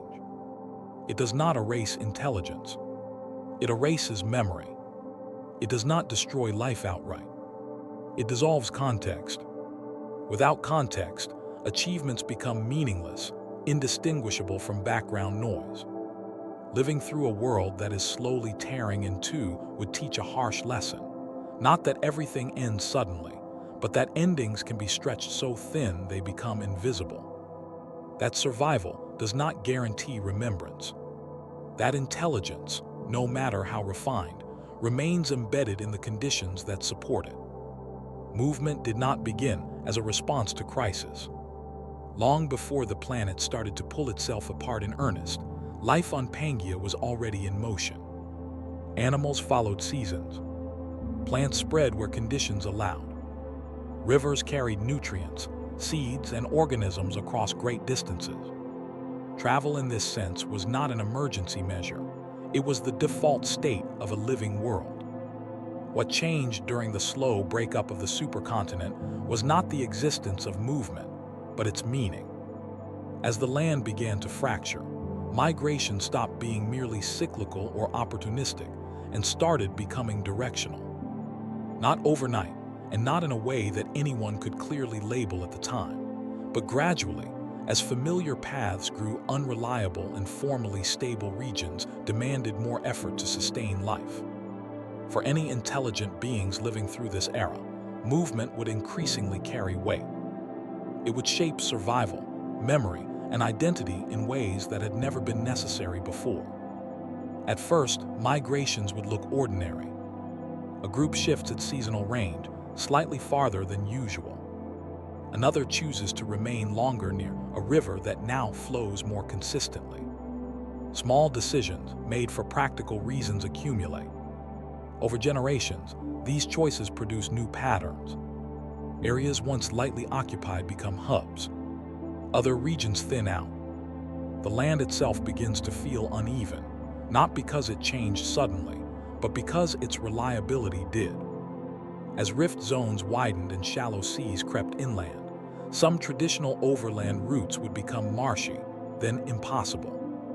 Lands that once connected distant regions turn into barriers rather than corridors. Travelers are forced to detour, extending journeys and increasing risk. Information, which once flowed steadily through repeated contact, begins to lag. News arrives late, incomplete, or not at all. For societies that rely on shared knowledge, this lag matters. Environmental warnings arrive too late to be useful. Techniques developed elsewhere fail to spread. Adaptation becomes localized. Intelligence, which thrives on exchange, begins to operate in smaller circles. Migration under these conditions is no longer just about following resources. It becomes a strategy for preserving continuity. Groups that move successfully carry with them not just people, but accumulated understanding. Practices that evolved over long periods are transported into new environments where they may or may not remain effective. Each migration becomes an experiment, testing whether knowledge forged under one set of conditions can survive under another. Crossing newly formed bodies of water introduces an entirely new dimension. Even narrow seas change the calculus of movement. Water behaves differently than land. It demands tools, skills, and trust in abstract navigation rather than visible paths. Not all societies will attempt such crossings. Those that do may gain access to new territories, but they also risk losing contact with their origins entirely. This creates a divergence between movers and stayers. Some groups choose to adapt in place, refining their strategies to cope with changing conditions. Others choose mobility, accepting uncertainty in exchange for opportunity. Neither choice is inherently superior. Both involve trade-offs. Staying preserves familiarity but risks entrapment. Moving opens possibilities but threatens continuity. Over time, these choices reshape populations. Movers encounter new ecosystems, new pressures, and new constraints. They may thrive or they may fail. Those that succeed carry fragments of earlier cultures into unfamiliar contexts where they blend with local influences. Over generations, these fragments transform. What remains recognizable fades. Meanwhile, those who stay behind face their own challenges. As conditions deteriorate or resources shift, maintaining stability requires increasing effort. Practices that once worked effortlessly now demand constant adjustment. Without external input, innovation may slow. Adaptation becomes reactive rather than exploratory. The breaking planet amplifies these dynamics by introducing asymmetry. Not all migrations are equal. Some regions become funnels concentrating movement. Others become dead ends. Geography begins to dictate fate more strongly. Access to emerging coastlines, navigable waters, or fertile new zones confers advantage. Isolation becomes a liability. Importantly, migration is not always voluntary. Environmental stress can force movement, even when cultural or emotional ties encourage staying.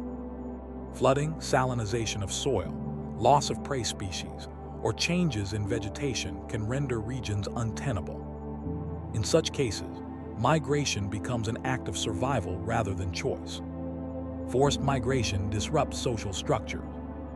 Elders lose authority when experience no longer applies. Traditions tied to specific landscape lose relevance. Younger members may adapt more easily, but at the cost of continuity. Knowledge transmission falters when the environment that gave it meaning disappears. As migrations accumulate, the sense of a shared past erodes. Different groups remember different origins. Stories diverge. What was once a unified narrative becomes a collection of localized histories. Over time, even the idea that these groups once belonged to a larger whole may be forgotten. From the outside, looking back millions of years later, this appears as dispersion. Species ranges shift. Populations spread and differentiate. Nothing about this suggests intelligence or intention. It looks like normal biological response to changing conditions. And that is precisely the problem. Intelligent migration does not leave a distinct geological signature. Even large-scale human migrations leave surprisingly little trace once physical structures erode. What remains are genetic patterns and subtle cultural echoes, both of which blur quickly over deep time. For a civilization existing during the breakup of Pangea, the same processes would apply, but amplified by time and geological upheaval. Consider the scale involved. A migration spanning thousands of kilom across a continuous landmass would be remarkable by human standards, yet trivial by geological ones. The routes taken might cross regions that are later submerged, uplifted, or erased. The sediments that record the journey would be scattered, compressed, or transformed. The evidence would fragment beyond recognition. Genetic signals might persist longer, but even these are not permanent. Lineages diverge. Mutations accumulate. Bottlenecks and extinctions prune branches. After enough time, ancestry becomes statistical rather than traceable. The story of movement dissolves into noise. Migration also affects how intelligence expresses itself. Mobile society prioritize different skills than sedentary ones. Navigation, memory, adaptability, and social coordination become paramount. Long-term construction and accumulation become less practical. Knowledge becomes lighter, more portable, more flexible. This shift reinforces the invisibility of such societies to the distant future. The more mobile and adaptable a civilization becomes, the fewer durable traces it leaves behind. Success in this context is measured by persistence rather than imprint.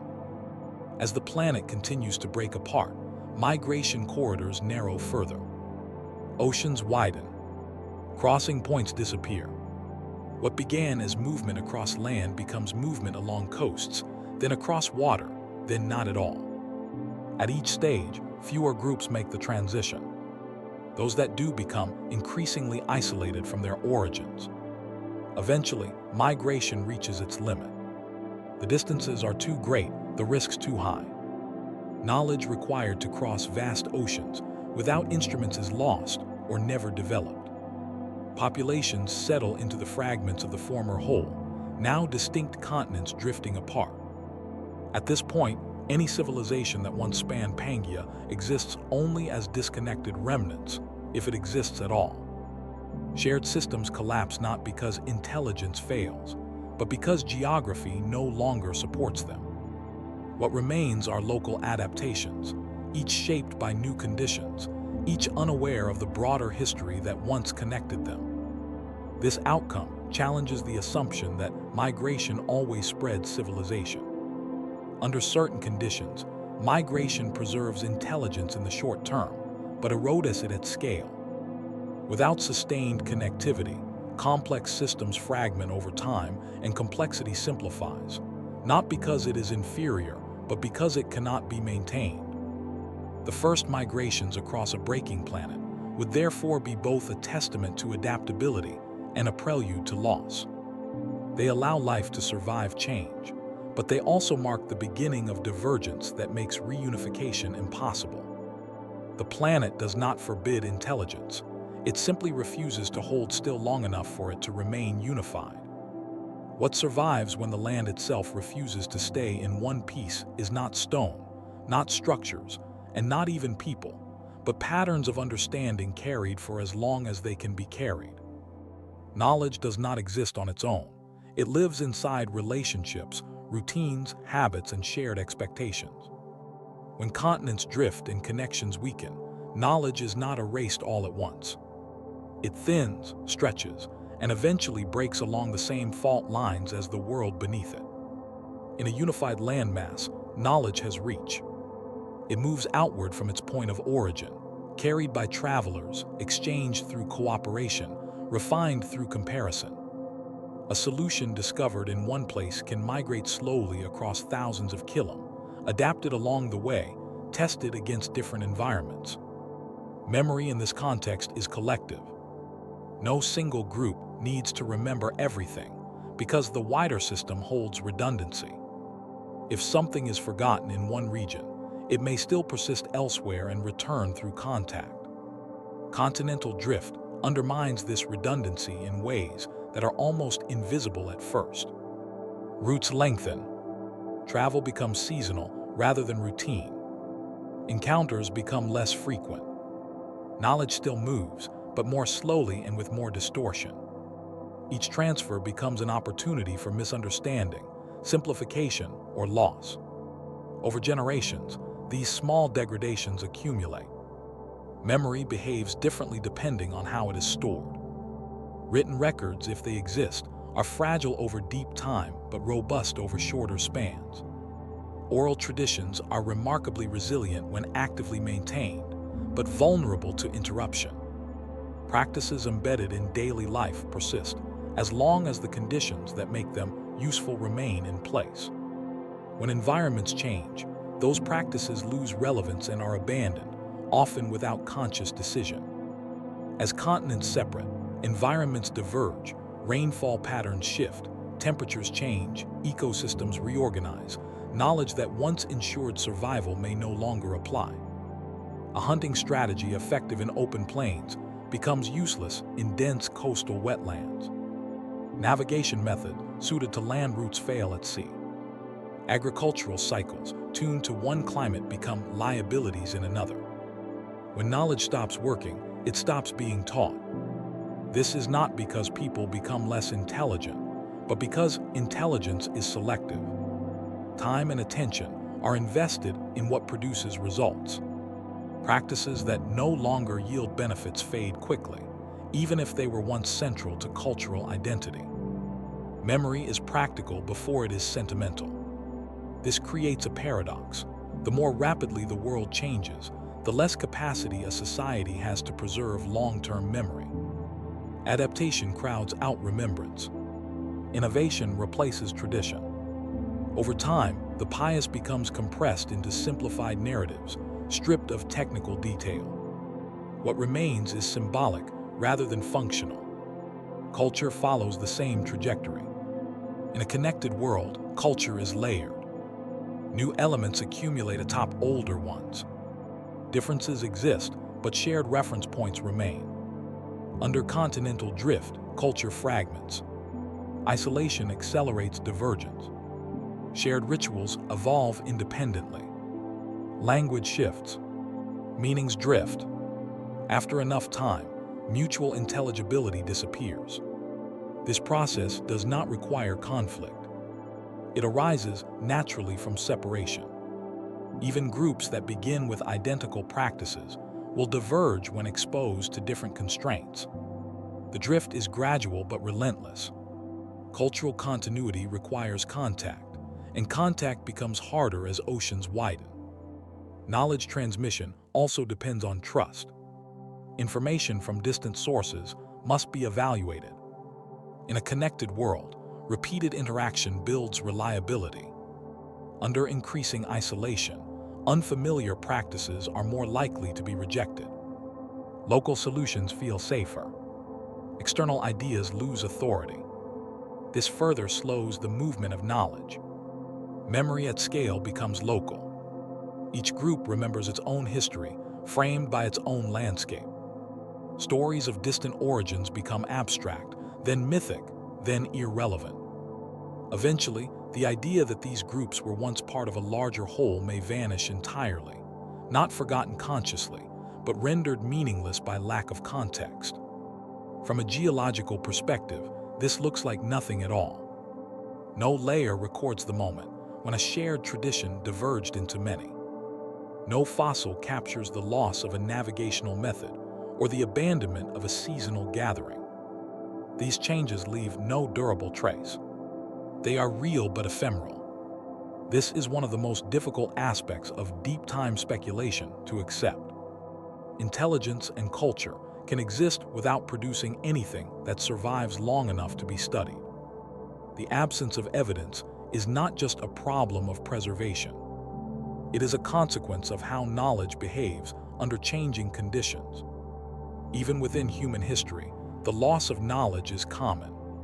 Techniques disappear. Languages die. Entire ways of understanding the world vanish within a few centuries. Multiply this fragility by millions of years, and the expectation that anything recognizable should remain becomes unreasonable. Continental drift also alters the rhythm of cultural exchange. In a unified landmass, innovation spreads outward like ripples. Under fragmentation, innovation becomes punctuated. Breakthroughs occur locally, then stall. Parallel solutions emerge independently in different regions, similar, but not shared. Over time, this creates the illusion of independent origin, even if the underlying ideas once had a common source. This complicates interpretation. Similar practices found on separate continents millions of years later would not necessarily indicate shared heritage. They could represent convergent adaptation to similar environments. Without continuous transmission, origin becomes ambiguous. Memory systems themselves evolve under these pressures. Societies facing instability may prioritize short-term knowledge over long-term accumulation. Planning horizons shrink. Cultural emphasis shifts toward flexibility rather than preservation. In such contexts, memory becomes dynamic rather than archival. If an early civilization existed during the breakup of Pangea, its most sophisticated achievements might not be technological at all, but cognitive. Systems for rapid learning, methods for integrating newcomers, social structures that tolerate change. These achievements would leave no physical trace, yet they could determine survival. As isolation deepens, even these systems strain. Smaller populations carry less collective memory. Losses become harder to replace. Innovation slows, not because intelligence declines, but because the pool of experience shrinks. Over time, complexity can simplify. This simplification should not be confused with regression. It is a response to constraint. Maintaining complex systems requires energy, stability, and redundancy. When those conditions disappear, complexity becomes a liability. Simplification preserves functionality. From the outside, this process is indistinguishable from decline. From the inside, it is adaptation. Knowledge is not lost all at once. It is shed deliberately, piece by piece, as circumstances demand. The slow nature of continental drift ensures that this shedding feels natural. No one decides to forget. No one announces the end of an era. The world simply stops rewarding certain forms of understanding, and attention moves elsewhere. Eventually, what remains of any once shared civilization is distributed across separated continents as unrelated traditions. Each believes itself complete, none remembers the whole. Intelligence persists, but its scale is reduced. This is perhaps the most sobering implication of deep time. Not that civilizations must fall, but the continuity is fragile. It depends not only on intelligence, but on geography's willingness to cooperate. When the planet withdraws that cooperation, memory fractures along with the land. As continents continue to drift, the fate of culture becomes increasingly tied to isolation. Knowledge that cannot cross oceans becomes local. Memory that cannot be reinforced fades. Civilization, once global in scope, becomes a series of disconnected experiments. Long after the first fractures appeared in the land, long after shallow seas crept into low valleys and turned familiar routes into uncertain crossings, the oceans began to do what they do best. They widened. They deepened. They erased. What had once been a continuous surface, crossed by paths worn through repetition and memory, slowly transformed into a planet where distance was no longer measured only in effort, but in impossibility. Roads, in the sense of deliberate construction, may or may not have existed in any early civilization, but routes certainly did. Repeated movement creates pathways even without intention. Trails emerge where feet pass often. River corridors become highways of travel. Seasonal circuits form predictable loops. These are roads in every practical sense, even if they leave no stone behind. They exist as habits carved into the landscape and reinforced by memory. Oceans are uniquely effective at destroying such systems. Unlike forests that can be cut through again, or deserts that can be crossed with preparation, open water severs continuity completely once it reaches sufficient width. A route that once required endurance suddenly requires a different kind of knowledge altogether. Navigation replaces navigation by land. Visibility gives way to abstraction. Landmarks disappear beyond the horizon. At first, the change is partial. A land bridge floods seasonally. A coastal route becomes unreliable at certain times of year. Crossings are still possible with planning and luck. These moments favor experimentation. Rafts, boats, flotation devices, or simple coastal hopping strategies emerge where necessity pushes innovation. Some groups adapt. Others avoid the risk and turn inward. As oceans widen further, adaptation becomes specialization. Those who succeed at crossing water develop distinct skills and identities. Coastal knowledge becomes central. Currents, tides, winds, and stars gain importance. Meanwhile, inland groups lose familiarity with the sea. For them, water becomes an edge rather than a corridor. This divergence reshapes civilization more deeply than climate alone ever could. Land routes allow gradual exchange. Water routes enforce thresholds. Either you can cross or you cannot. There is little middle ground. Once that threshold is crossed, reconnection becomes rare and eventually impossible. Mountains play a quieter but equally decisive role. Unlike oceans, they do not always prevent movement outright. They slow it. They filter it. They shape it. As tectonic forces reshape continents, mountain ranges rise in places where plates collide or where crust thickens during breakup. These ranges alter climate, redirect rivers, and create ecological divides. A mountain range does not need to be impossible to function as a border. It only needs to be inconvenient enough to reduce contact. Fewer crossings mean fewer interactions. Over time, that reduction compounds. Language diverges. Practices shift. What was once a shared system becomes regionalized. Unlike political borders, mountains do not negotiate. They do not move to accommodate trade or alliance. They persist long enough to reshape entire evolutionary and cultural trajectories. Species on one side adapt to different conditions than those on the other. Human groups do the same. Knowledge that depends on frequent exchange loses coherence. The combined effect of oceans and mountains is fragmentation with finality. Routes do not just become longer, they disappear. Memory tied to those routes loses relevance.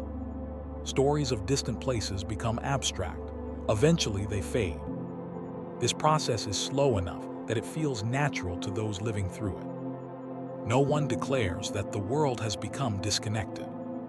People simply stop traveling as far. They stop expecting visitors from certain directions. Horizons shrink from within a society.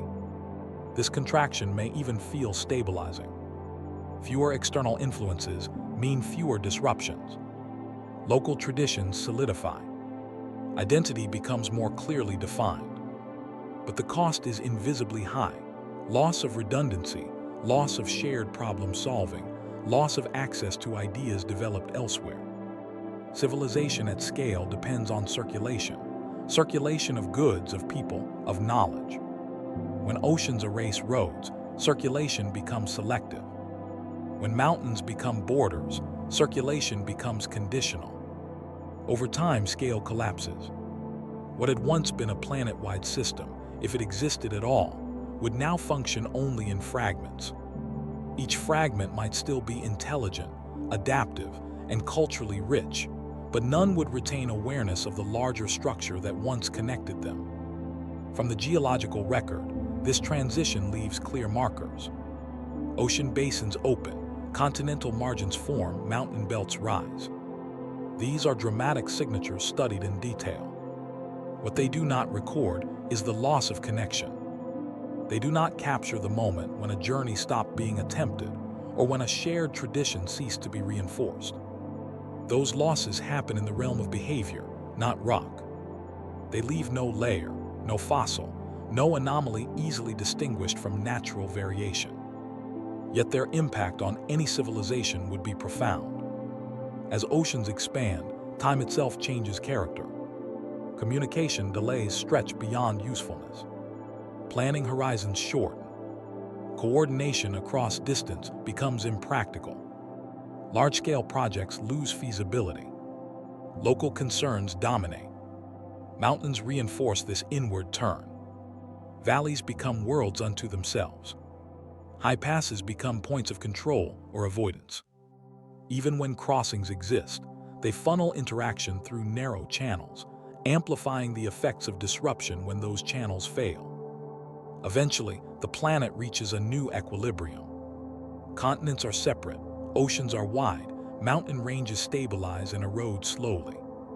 Life adapts to the new configuration. From that point forward, reconnection is no longer part of the system's dynamics. The separation is complete. Any civilization that arose during the age of connection would now exist, if at all, as isolated descendants with no awareness of their shared origin. Their histories would begin locally. Their myths would explain separation without reference to unity. The idea that roads once spanned what is now ocean would sound implausible, even absurd. This is how erasure happens on a planetary scale, not through destruction, but through replacement. Old pathways are not violently removed. They are gently overwritten by new realities until they no longer make sense. From our vantage point, looking back across deep time, we see continents drifting, oceans forming, mountains rising. We infer the physical processes with confidence. What we cannot see is the social cost of those processes, the quiet dissolution of systems that required a different geography to survive. Understanding this does not require believing that such a civilization existed. It requires recognizing that geography sets limits on what can persist. Intelligence does not float above the planet that supports it. It is anchored to pathways, resources, and contact. When those anchors move or vanish, intelligence must shrink its scope or disappear. As oceans erase roads and mountains harden into borders, the planet makes a choice on behalf of whatever lives upon it. Connection gives way to separation. Scale gives way to locality. Memory gives way to reinvention. Very little of the world we live in now would survive 100 million years, and almost none of it would survive in a form we would recognize.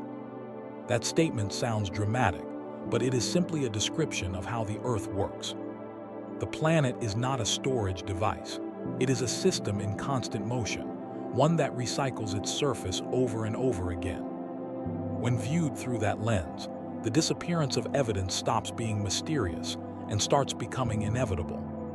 To understand why almost nothing would survive for us to find, it helps to first let go of how short human history feels to us. 10,000 years already seems ancient. 100,000 years pushes the limits of familiarity. A million years feels almost abstract. Yet Pangea began to break apart over 200 million years ago. That is not just longer than recorded history.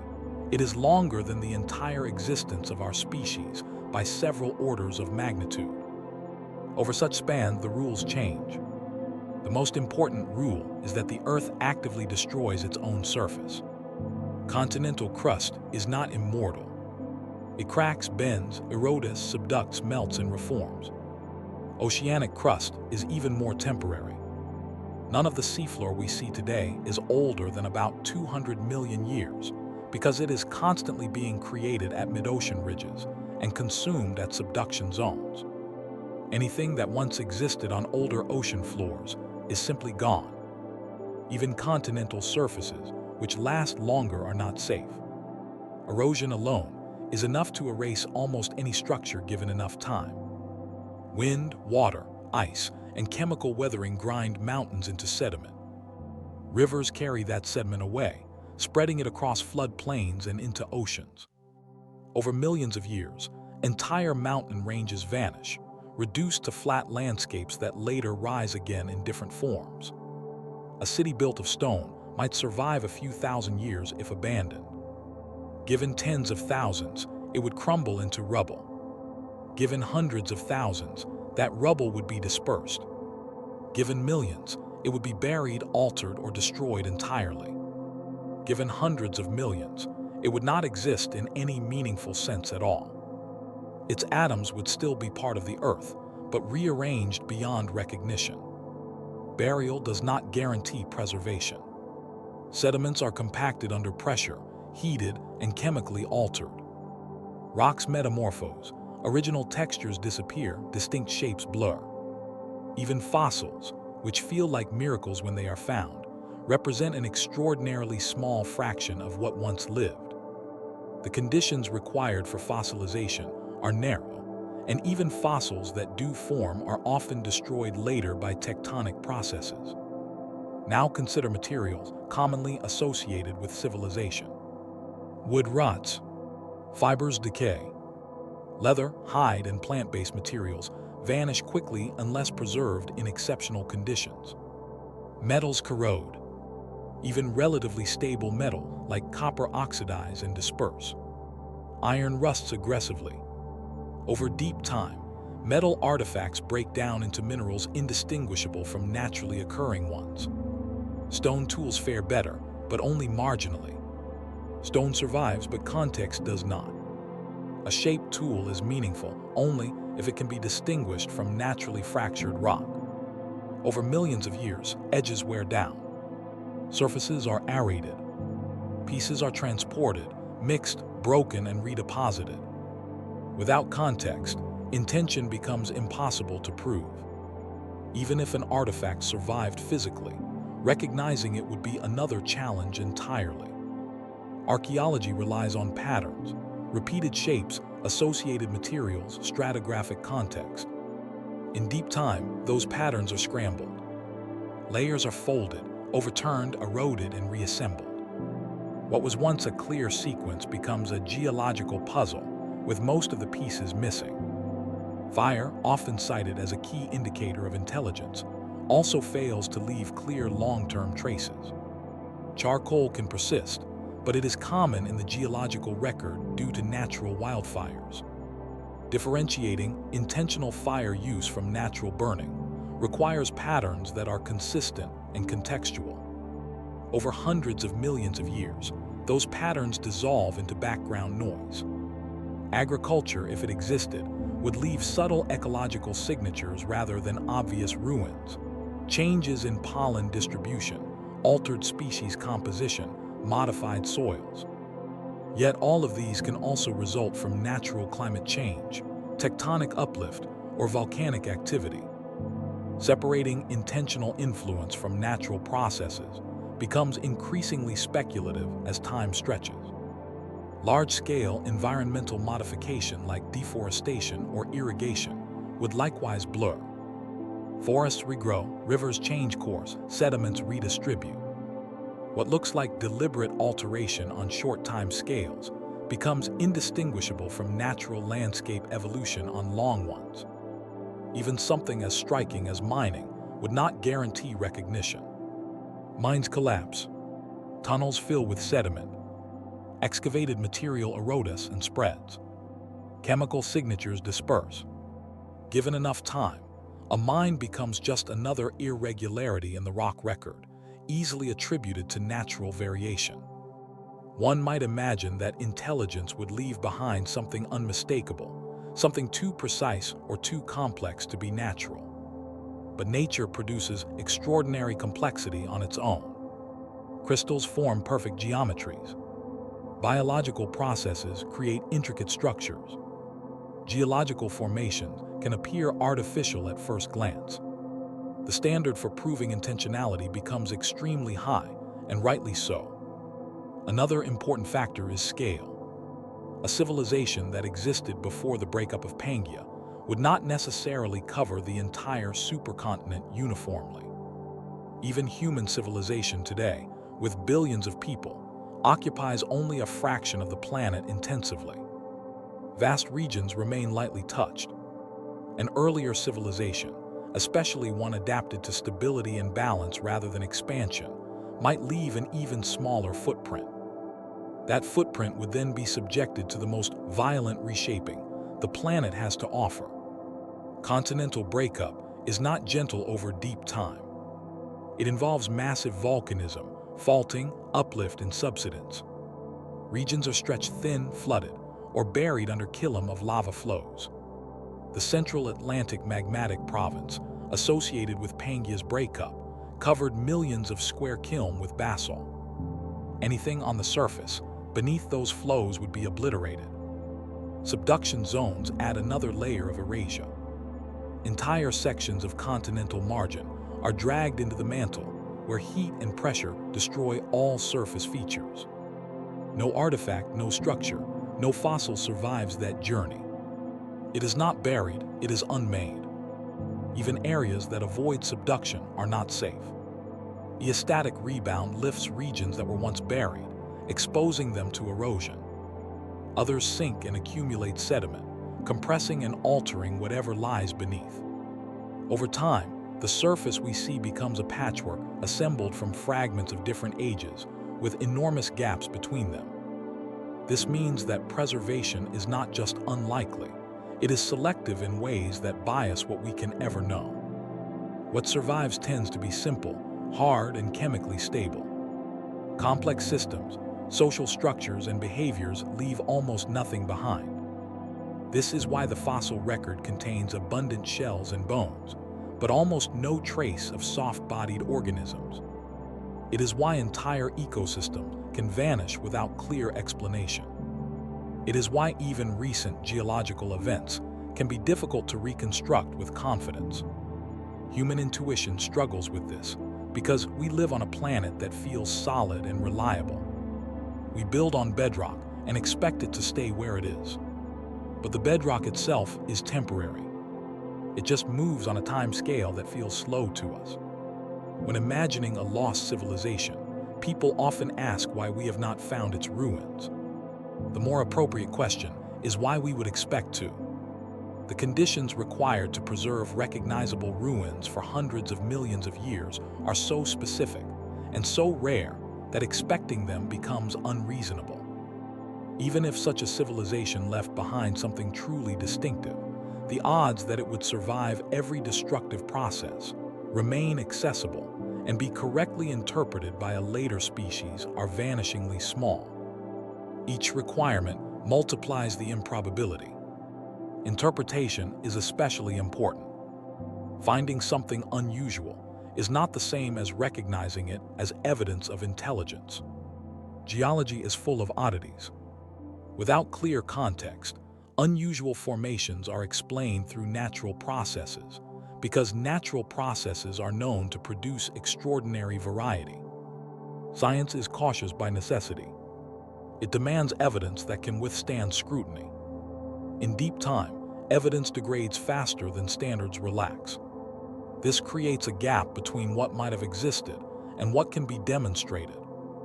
This gap does not mean anything can be claimed without restraint. It means that certainty has limits. The absence of evidence for ancient intelligence is expected under the conditions the Earth imposes. It does not strongly argue for or against the idea on its own. What remains instead of artifacts are indirect constraints, what the Earth can preserve, what it reliably erases, what patterns we can and cannot expect to see after immense spans of time. These constraints shape how we interpret silence. Almost nothing surviving is not a failure of discovery. It is a feature of planetary dynamics. The Earth is not trying to hide its past. It is simply indifferent to preserving it. Understanding this shifts the conversation. The question becomes not, where are the ruins, but what kind of traces could possibly endure? The answer is sobering. Very few, and those that do would be ambiguous at best. As continents drifted apart, as oceans widened and mountains rose, the planet systematically dismantled the physical context in which any early civilization might have existed. Roads were flooded. Settlements were buried or eroded. Regions were subducted or resurfaced. Over time, even the memory of those places, if it survived biologically, would lose any anchor in the physical world. From our position now, looking back, we see a planet that appears empty of such stories. But emptiness in the record does not mean emptiness in reality. It means the medium could not hold the message. This realization is not meant to suggest that we are missing something obvious or that certainty is impossible in all cases. It is meant to align expectation with process. Deep time is not compatible with preservation of complexity. Across cultures that never met and landscapes that were never connected within recorded history, certain stories keep appearing. They do not arrive with the same names or details, and they are not told in the same voices. Yet they circle around familiar themes. A world that was once whole, a great separation, land swallowed by water, paths that vanished, ancestors who came from somewhere no longer reachable. These stories are usually grouped together under the label of myth, a word that often implies fiction, imagination, or symbolic truth rather than historical reality.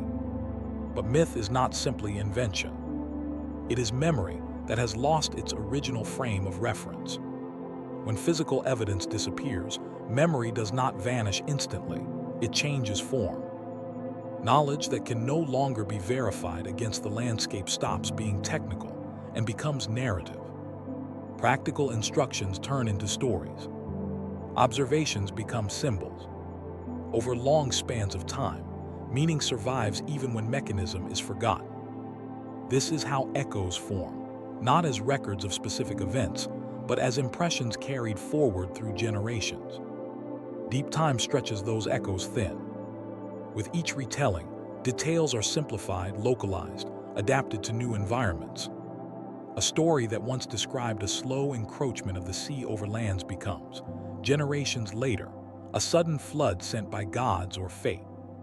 A memory of roots disappearing underwater transforms into tales of lost lands, sunken worlds, or unreachable homelands. The truth is not preserved in accuracy, but in persistence. It is tempting to dismiss such stories as coincidence or as reflections of common human psychology. Water is frightening.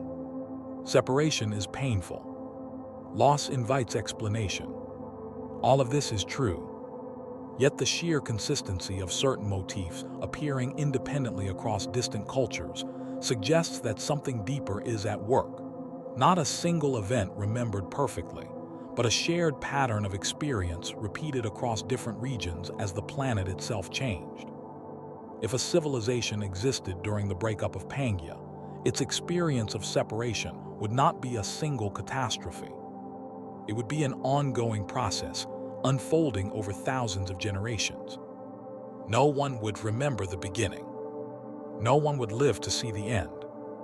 Instead, memory would track fragments. The land used to extend farther. The journey used to be shorter. The crossing used to be possible. These kinds of memories do not lend themselves to precise storytelling. They are not battles or rulers or inventions. They are absences, gradual losses, changes noticed only in retrospect. Myth is well suited to this kind of memory because it does not require exactness. It preserves emotional truth rather than factual detail. Consider how often myths describe a time when humans lived closer to the world, when animals spoke, when boundaries were fluid. These are not scientific claims. They are reflections of a remembered difference between then and now, a sense that the present world is more fragmented, more constrained, more distant from an earlier state of connection. From a geological perspective, this matches reality. The Earth has become more fragmented over time. Continents have separated. Oceans have widened. Isolation has increased. From the perspective of life, especially intelligent life dependent on movement and exchange, the world has grown more divided. As deep time advances, the cause of that division becomes invisible. The mechanisms of plate tectonics are not obvious without instruments and theory. What remains is the experience of loss. Myth gives that loss shape. Echoes also persist in cultural practices. Certain rituals oriented around cardinal directions, horizons, or vanished landscapes may once have had practical significance. When the environment changes, those practices lose their original function but may persist symbolically. Over time, their purpose becomes obscure, yet they are still performed because they feel necessary, meaningful, or inherited. Language itself carries shadows of earlier worlds. Words for places that no longer exist, terms that imply journeys no longer possible, metaphors rooted in landscapes that are absent from the speaker's environment. Linguists sometimes identify these as anomalies, but over deep time, even anomalies are smoothed out or reinterpreted. Memory under these conditions does not behave like a record. It behaves like sediment. Layers build up. Older meanings are buried beneath newer interpretations. Pressure reshapes what remains. What surfaces later is altered, compressed, and incomplete. This is why myths cannot be read literally when searching for deep history. They are not archives. They are fossils of experience. Like biological fossils, they preserve shape without preserving function. They show that something existed, not exactly what it was. The long shadow of deep time ensures that even these echoes fade eventually. As continents drift farther apart and new civilizations arise independently, shared mythic structures diverge. Stories adapt to local conditions. Flood myths appear in river cultures. Lost land stories emerge in coastal societies. Separation is explained through different metaphors depending on environment. Yet even in this divergence, a common thread remains. The sense that the world was once different, that something was lost, that the present is not the beginning but a continuation shaped by forces no longer visible. This sense does not require an ancient global civilization to exist. It arises naturally from living on a dynamic planet. However, if such a civilization did exist, its disappearance would amplify this effect. Knowledge of a connected world would fragment into regional memories. Each fragment would reinterpret loss through its own lens. Importantly, myth does not preserve hierarchy or technology well. It preserves relationships, who belong to whom, what was shared, what was taken away. This makes it particularly suited to remembering separation rather than construction. Modern humans often underestimate how long oral memory can persist. In some cases, indigenous oral traditions have been shown to preserve references to real geological events, such as volcanic eruptions or sea level rise, across thousands of years, not with precision, but with enough consistency to be recognizable when compared with physical evidence. Scale this persistence up across much longer times, and the memory becomes less precise, but not necessarily meaningless. It becomes archetypal rather than historical, a flood instead of a shoreline retreat, a great divide instead of a widening rift, a lost homeland instead of a receding continent. Skepticism is appropriate here. Not every myth encodes ancient truth. Human imagination is powerful, and narrative patterns recur for many reasons. But dismissing myth entirely as irrelevant to deep history ignores how humans transmit understanding in the absence of written records. If intelligence existed before the breakup of Pangea and then fragmented, myth would be one of the few carriers capable of bridging such loss, even imperfectly. It would not tell us what happened in detail, it would tell us how it felt. The long shadow of deep time ensures that by the time later civilizations arise, these echoes are no longer recognizable as memory. They feel timeless, universal, detached from any specific past. That timelessness is misleading. It is the result of extreme age, not eternal origin. From our perspective now, myths appear alongside a geological record that is largely silent about intelligence before humans. The silence and the stories seem disconnected, but silence is expected and stories are resilient. They occupy different registers of memory. None of this proves that a first civilization existed. Proof requires evidence, and deep time erases most evidence. What this perspective offers instead is coherence. It explains why the idea of a lost past feels compelling across cultures, even when physical confirmation is absent. It explains why the Earth feels older than our histories, heavier with experience than our records can account for. As the planet continued to reshape itself, the echoes of earlier connections would fade further. New civilizations would arise on separate continents, each believing itself unique, each constructing its own origin stories, unaware that the sense of loss embedded in those stories might not be purely symbolic. Deep time casts long shadows, not because it hides secrets deliberately, but because it stretches memory beyond its limits. What remains are outlines, impressions, a feeling that something once connected the world more closely than it does now. It is an uncomfortable thought, not because it is frightening, but because it unsettles something we rarely question.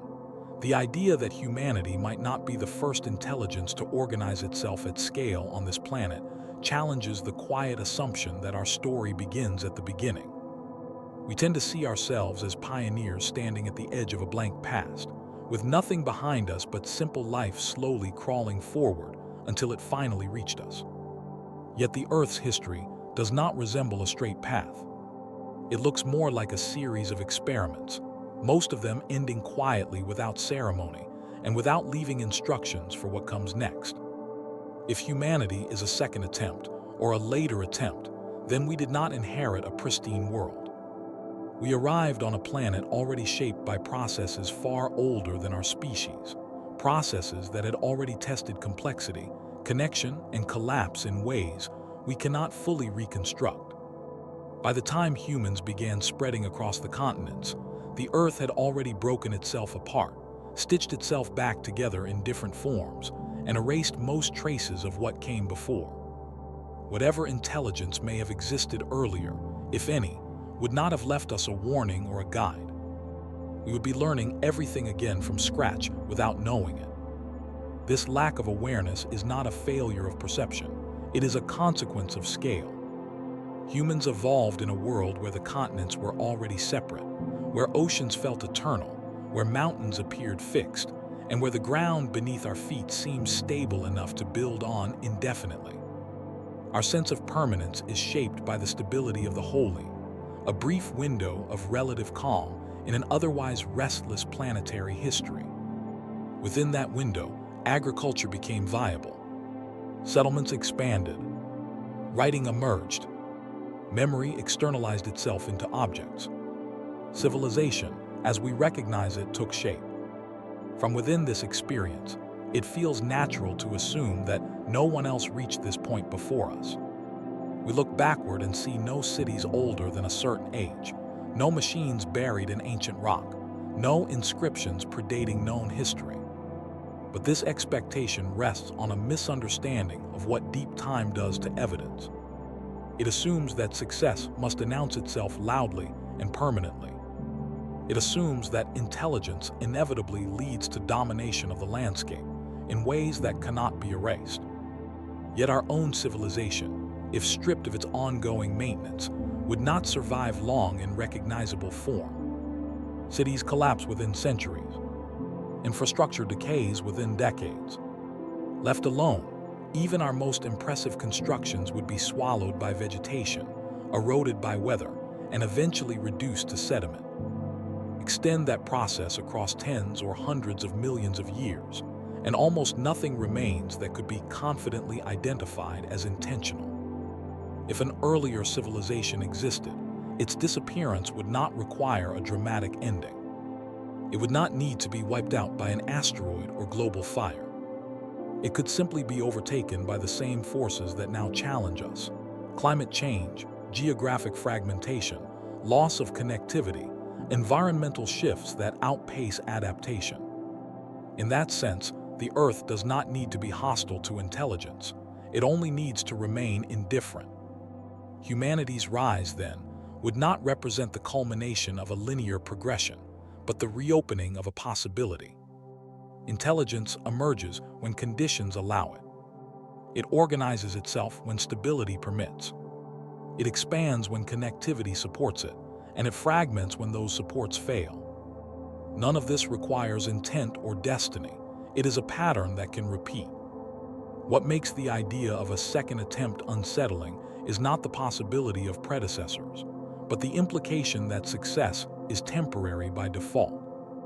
If someone came before us and vanished without trace, then permanence is not guaranteed by intelligence alone. It depends on how intelligence interacts with the planet that hosts it.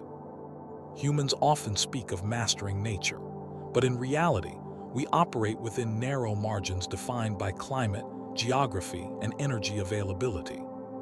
Our technologies amplify our reach, but they also bind us more tightly to complex systems that require constant coordination.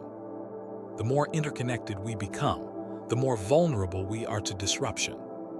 This is not unique to us.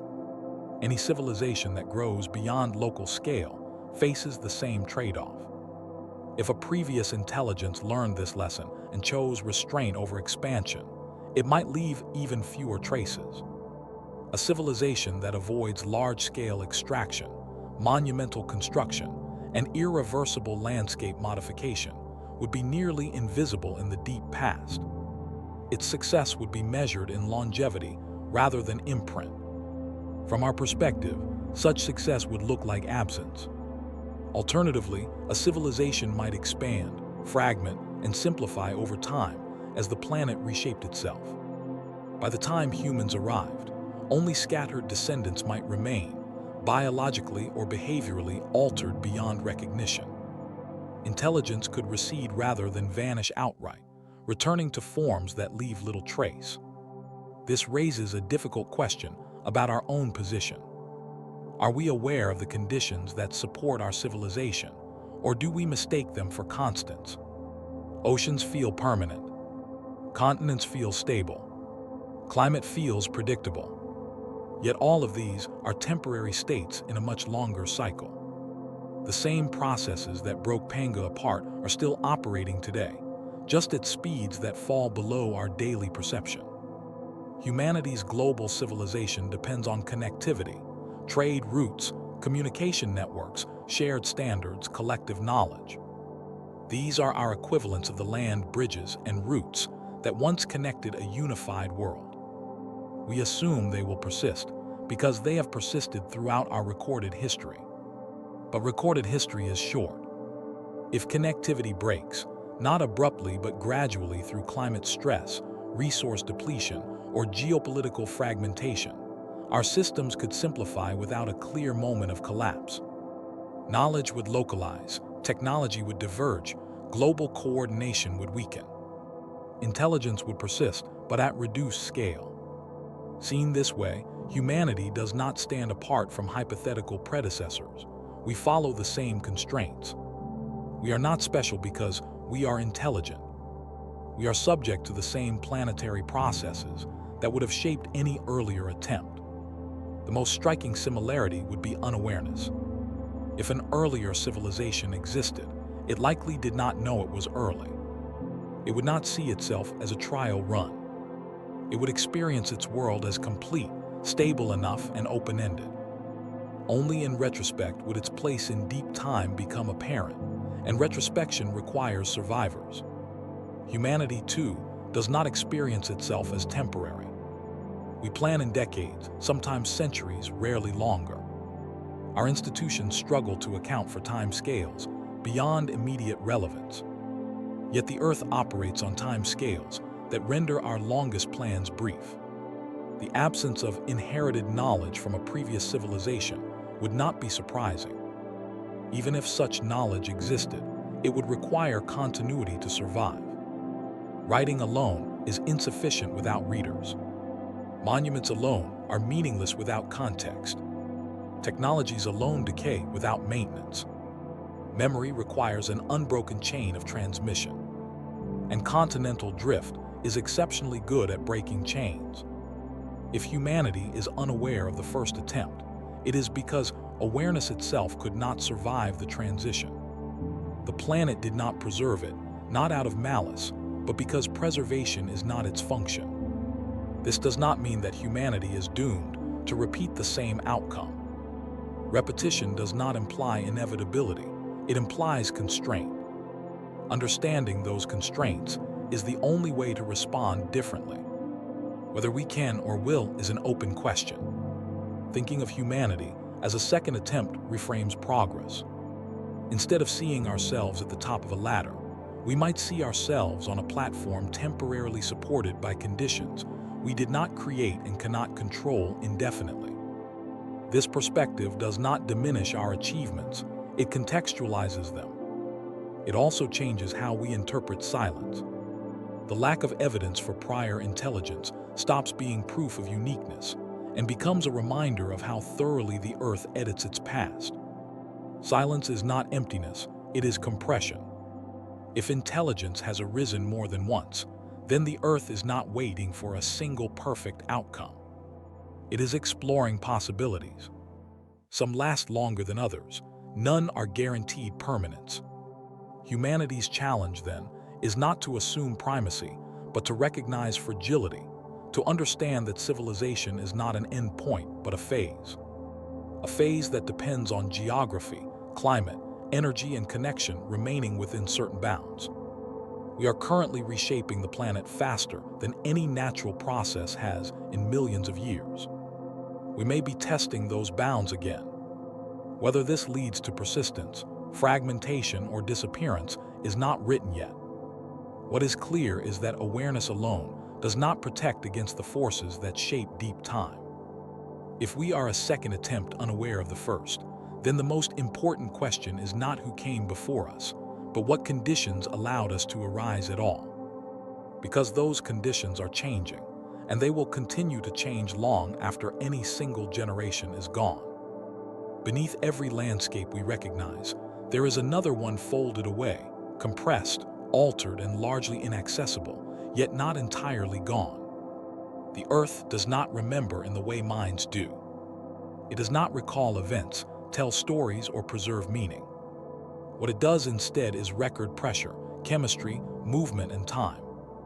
Even when almost everything is erased, something is always carried forward, not as narrative but as consequence. If the first civilization disappeared when Pangea split, and if humanity arrived much later without awareness of that earlier attempt, then the only witness that spanned both moments is the planet itself. Not as a conscious observer, but as a medium through which cause and effect propagate endlessly. The Earth might not remember who lived, but it remembers that something lived. It remembers disturbance, adaptation, imbalance, and recovery. Those memories are subtle, encoded in places we rarely think to look. Consider how the Earth responds to life in general. Living systems do not simply occupy space, they alter it. They change atmospheric composition, soil structure, erosion rates, and biological relationships. Over long periods, these changes accumulate into planetary signatures. Oxygen in the atmosphere is one such memory, a lasting consequence of ancient biological activity that transformed the planet irrevocably. No organism intended to create an oxygen-rich atmosphere, yet the Earth still carries that imprint billions of years later.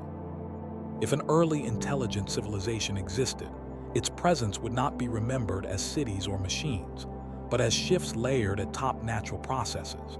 Slight accelerations in erosion where landscapes were managed, subtle redistribution of species where movement was intentional rather than accidental, changes in fire regimes where burning was controlled rather than purely natural. None of these would announce intelligence directly, but together they could nudge planetary systems in detectable ways. The difficulty is that the Earth does not label its memories. It does not distinguish between intentional and unintentional change. A forest burned by lightning and a forest burned deliberately may look identical in the geological record after enough time has passed. A species moved by climate drift and one moved by intelligent agency leaves similar traces once the context is gone. Meaning dissolves faster than effect. What the Earth retains most reliably are patterns of imbalance and recovery, periods where systems were pushed beyond their usual bounds, followed by reorganization. Life has caused this many times without intelligence. Allow blooms changed oceans. Plants reshaped continents by stabilizing soils. Animals altered ecosystems through grazing and predation. Intelligence would not introduce a fundamentally new category of change. It would amplify existing ones. This is why searching for memory in the Earth is not about finding anomalies that scream intention.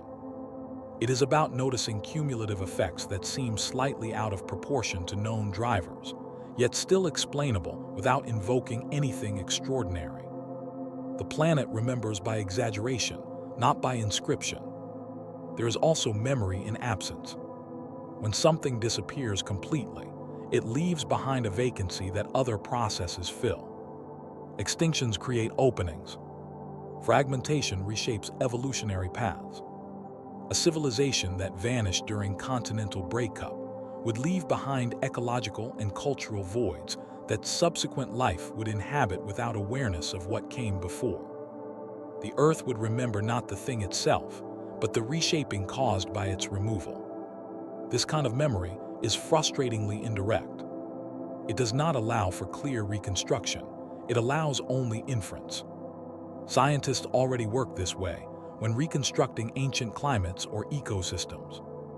They piece together temperature from isotopes, rainfall from sediment grain size, vegetation from pollen. Each line of evidence is partial. Together they form a picture that is always provisional. If intelligence once influenced those systems, its signal would be diluted among many others. Distinguishing it would require not certainty, but plausibility. And plausibility alone is rarely enough to satisfy scientific standards, especially when alternative explanations exist. Yet the Earth's memory is not static. It continues to evolve as we interact with it. Humanity is now leaving marks that will persist for millions of years, not our names or stories, but our consequences: altered carbon cycles, rapid species redistribution, novel materials embedded in sediments. These are the kinds of memories the planet keeps. Ironically, this means we understand better than ever how an earlier civilization could vanish without trace. We can see how quickly meaning disappears, even while effect remains.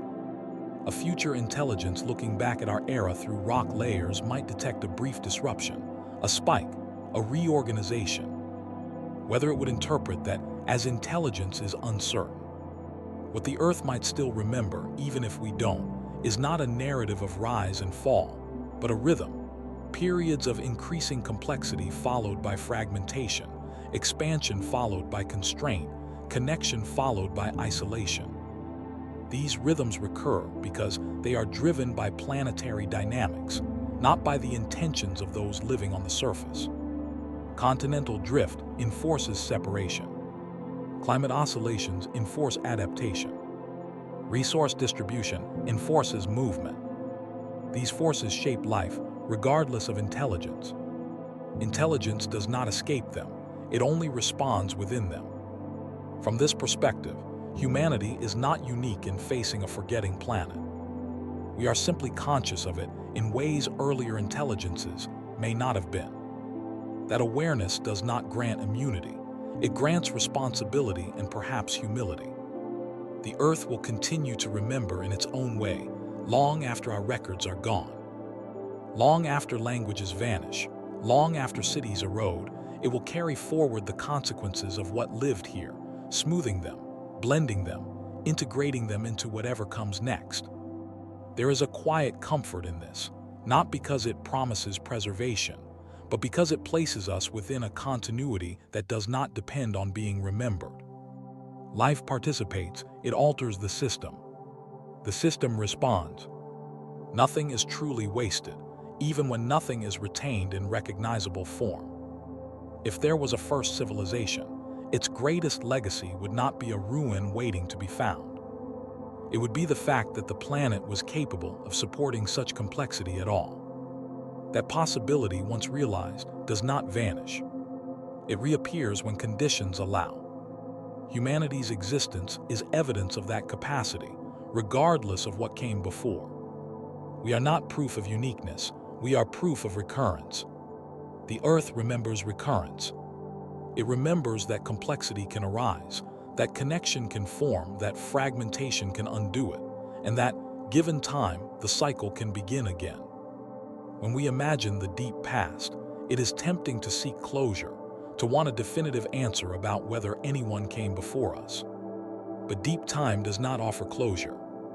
It offers continuity without narrative, memory without meaning, record without interpretation. What the Earth might still remember is not a story we can read.